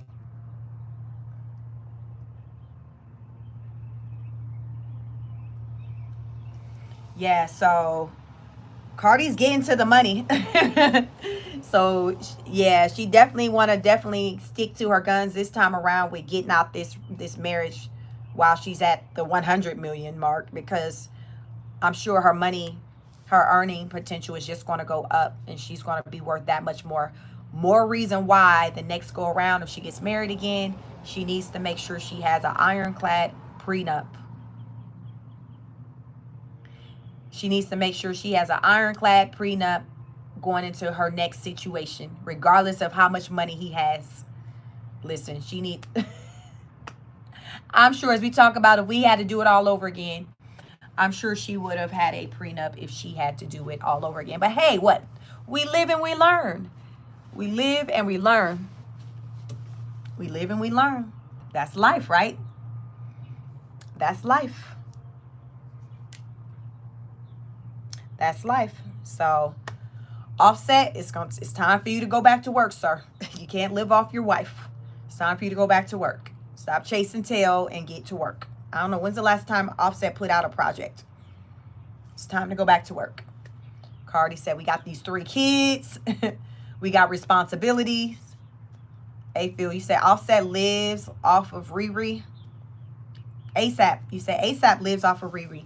What's ASAP? I know his money don't look like hers. ASAP.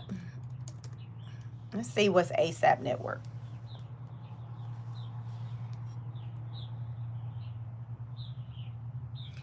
So it's saying ASAP's worth around 20 million. 20 million. So here's the thing with that. He has 20 million. Rihanna's worth 1.4 billion. So he's not broke. She's the billionaire. She got the most money. But I don't view it as necessarily him living off of her, because he got 20 million. She just makes more money. They're both millionaires. So I don't feel like a lifestyle he lives or the things that he does, he can't pay for it himself. You see what I'm saying? Because he got money coming in too. It's just not on the level of her money. So I don't think that if he were to not be with her, he still can't have a good lifestyle, something equivalent of what he lived.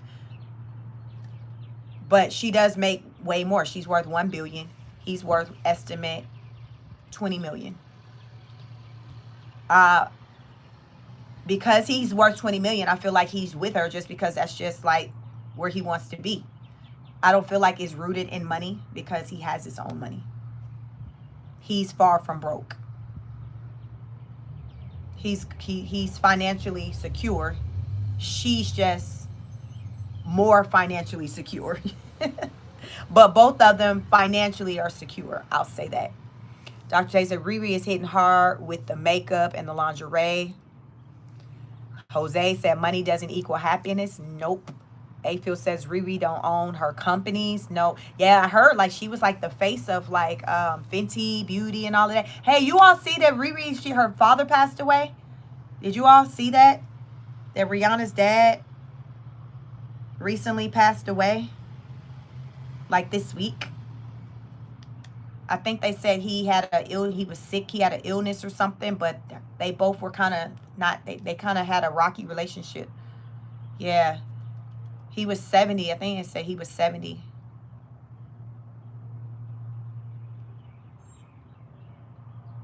He was 70, yep. So, you know, Rihanna, like someone pointed out, you know, money don't make you happy. No, no, no. But To me, Rihanna and ASAP, they give that they're happy together. And together, they both got a lot of money. So I'm not going to disrespect ASAP by saying that he's broke just because he has less than her. I believe that because she's good too financially, it has him feel as though he don't have to be on his grind in a way that he would say if her money didn't look that way or if he was just out here by himself. I think Rihanna's money has him to kind of, it contributes to him being comfortable. I feel that they're both just comfortable. Money isn't an issue.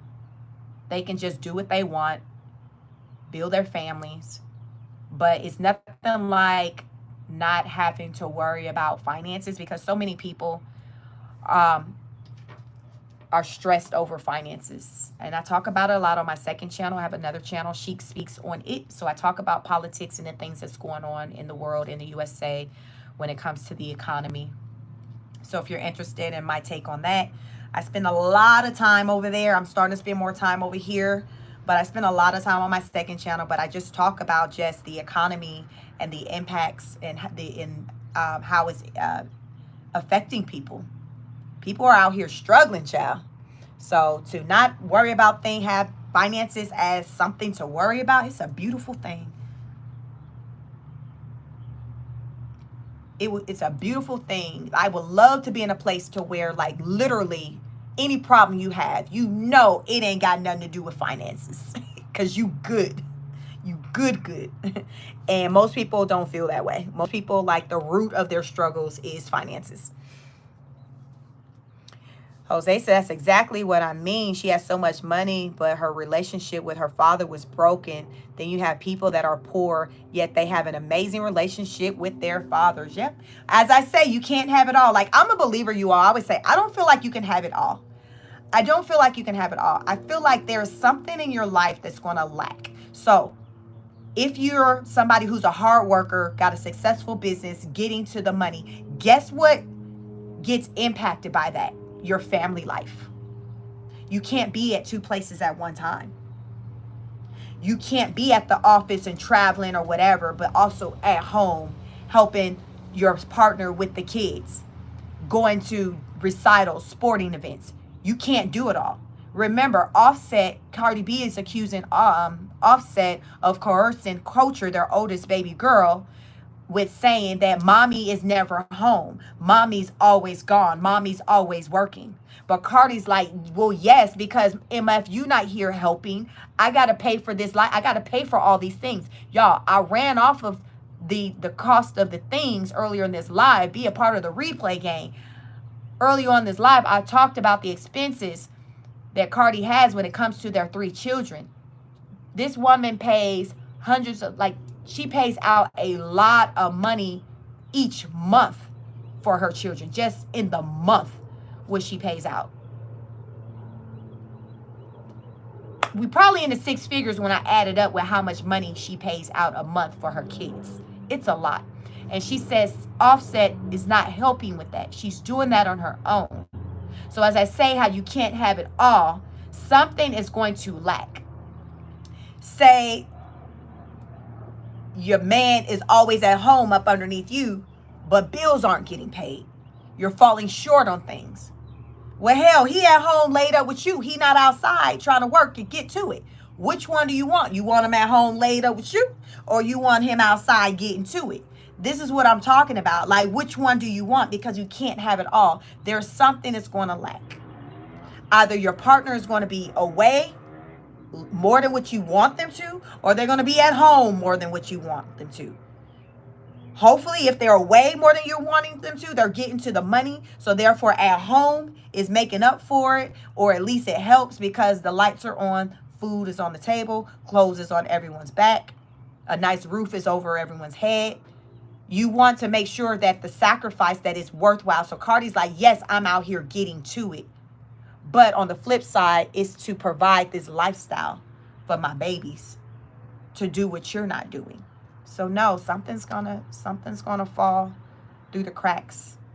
And we have to choose what's the priority. Is career the priority or family the priority? At one point in my life, Career was more my priority. Remember I talked about when I was 30, going through it, wanted to end it all, throw the whole relationship, everything. Career was my priority. My family was not my priority. I had to regroup. Can't have it all. I was getting to the money, but my home life was being impacted. My home life was being impacted. So during that time, guess what happened?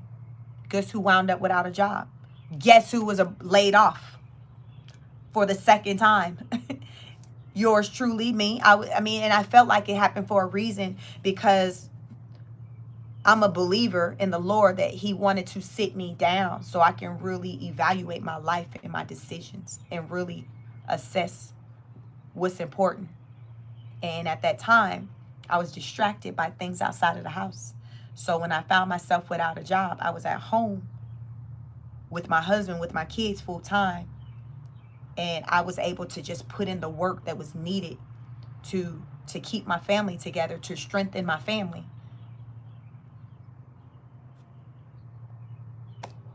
That's my story. What's yours? That's my story.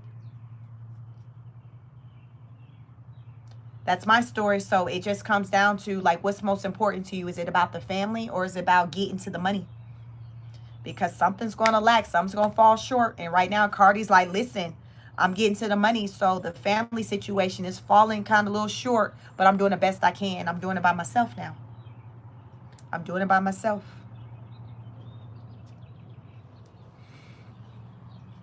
Mile, you said if you rich, there is no job. What do you mean? That doesn't make sense. The money has to keep coming. You can't keep living off of the money and spending it and not replenishing it with bringing more money in. Rich people live lavish. Rich people a lot of times live lavish lifestyles. Go to Cardi B's Instagram page. You can get an idea of basically what type of lifestyle she lives. These musicians, these Hollywood type people, these artists, these rappers, they live lavish lifestyles. So as they're spending the money, they still got to make sure it's still coming in, because you can't keep spending and think the bottom line is still going to hold at 100 million. That's not how it works. You spending, but though you're still getting to the money, so therefore more money is coming in. That's how this works. You think Elon Musk and Bezos or Trump, they're not focused on still making more money because they're rich? It's not how this works.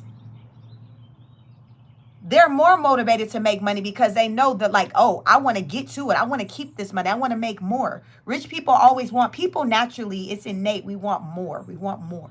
It's never enough. We want more. Rich people want more. You want more. Offset wants more, which is why he's trying to come for Cardi B's money. He wants more. People want more. Everyone want more, regardless of what your bank account look like. You still want more. Like, really think about it. You may not feel like you stress with trying to get more at that time, but you still desire more.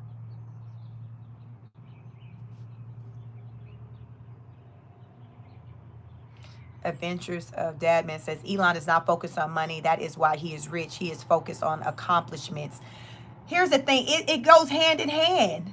These ideas and things that he's accomplishing, you don't, how do you think the money is still being made? It still starts with his ideas, whatever it is that he's putting out there that he's wanting to have done. Like, it's a result of his efforts. He's the brainchild behind this. He's still working. It's just that when you have money, the capacity and how you're working looks different. To us, it doesn't look like work. To them, it may not necessarily feel like work, but it's effort. It's effort. It's probably subjective to what somebody thinks is work versus not, but it's still some type of effort. It's still effort being made. It's just whether or not you want to call it work or not, but maybe work isn't the word. Maybe it's effort. Maybe that's the word.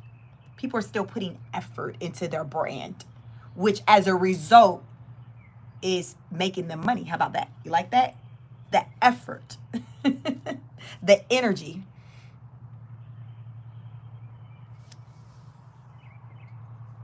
Aphil, so being black have nothing to do with your lifestyle. Yeah, I agree. Like, lifestyle has nothing to do with race or ethnicity. Like, it's about the fruits of your labor. Then you got some people who are just born into, you know, a certain lifestyle. But for those who basically made their money, it's the fruit of your labor. What they say, work hard, play hard. You want a fat bank account, you're going to put in the work. It's no different. Lonnie said he still have to work at it. Yeah, it's just kind of like you still got to put effort into it. Everybody who's still, Rihanna's at $1.4 billion. We don't view her as somebody that's working, but she still got some type of effort where, you know, she does her little social media posts. She wear her little lingerie pieces. She do little things to kind of put effort into her brand, which as a result makes her money. She is the walking brand. It's not like we literally never see her. It's just that when we do see glimpses of her, it's centered around her pushing whatever her brand is, her product is.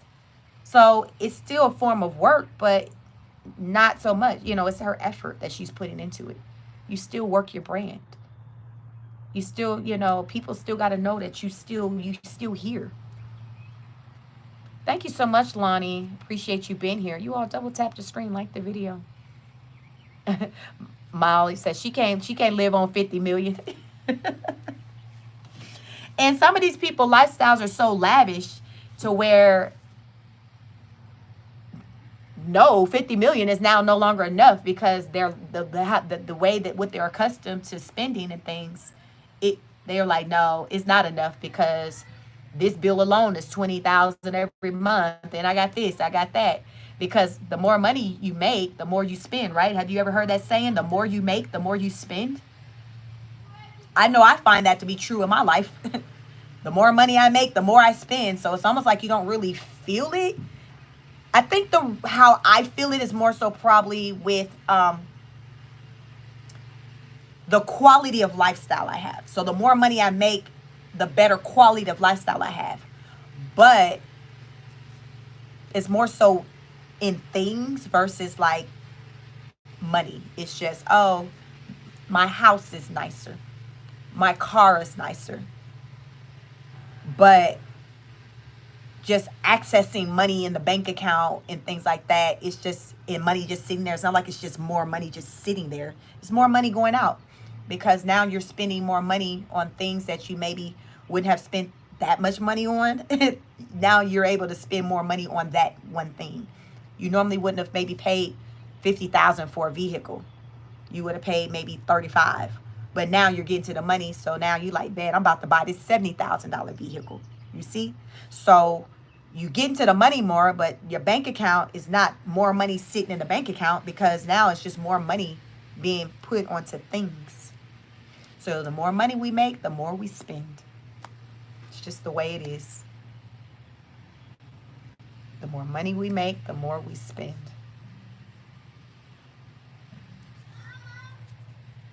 But it is what it is. Cardi out here, she going through it. So when you see her, if you see her out here wilding, now you know why. Now you know why. So I'm sure there will be more to come.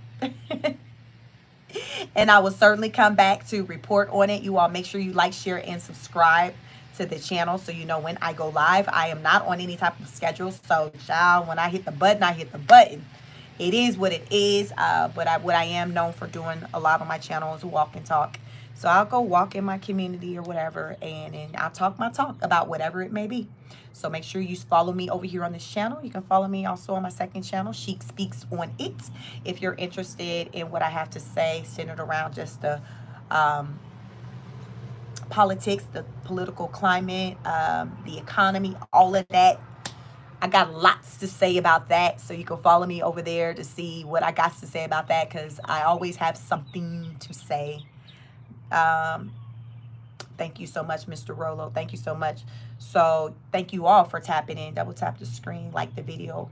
I like to say, go out into the world, show up in a way in which you want others to show up for you. Like attracts like. Give off positive energy.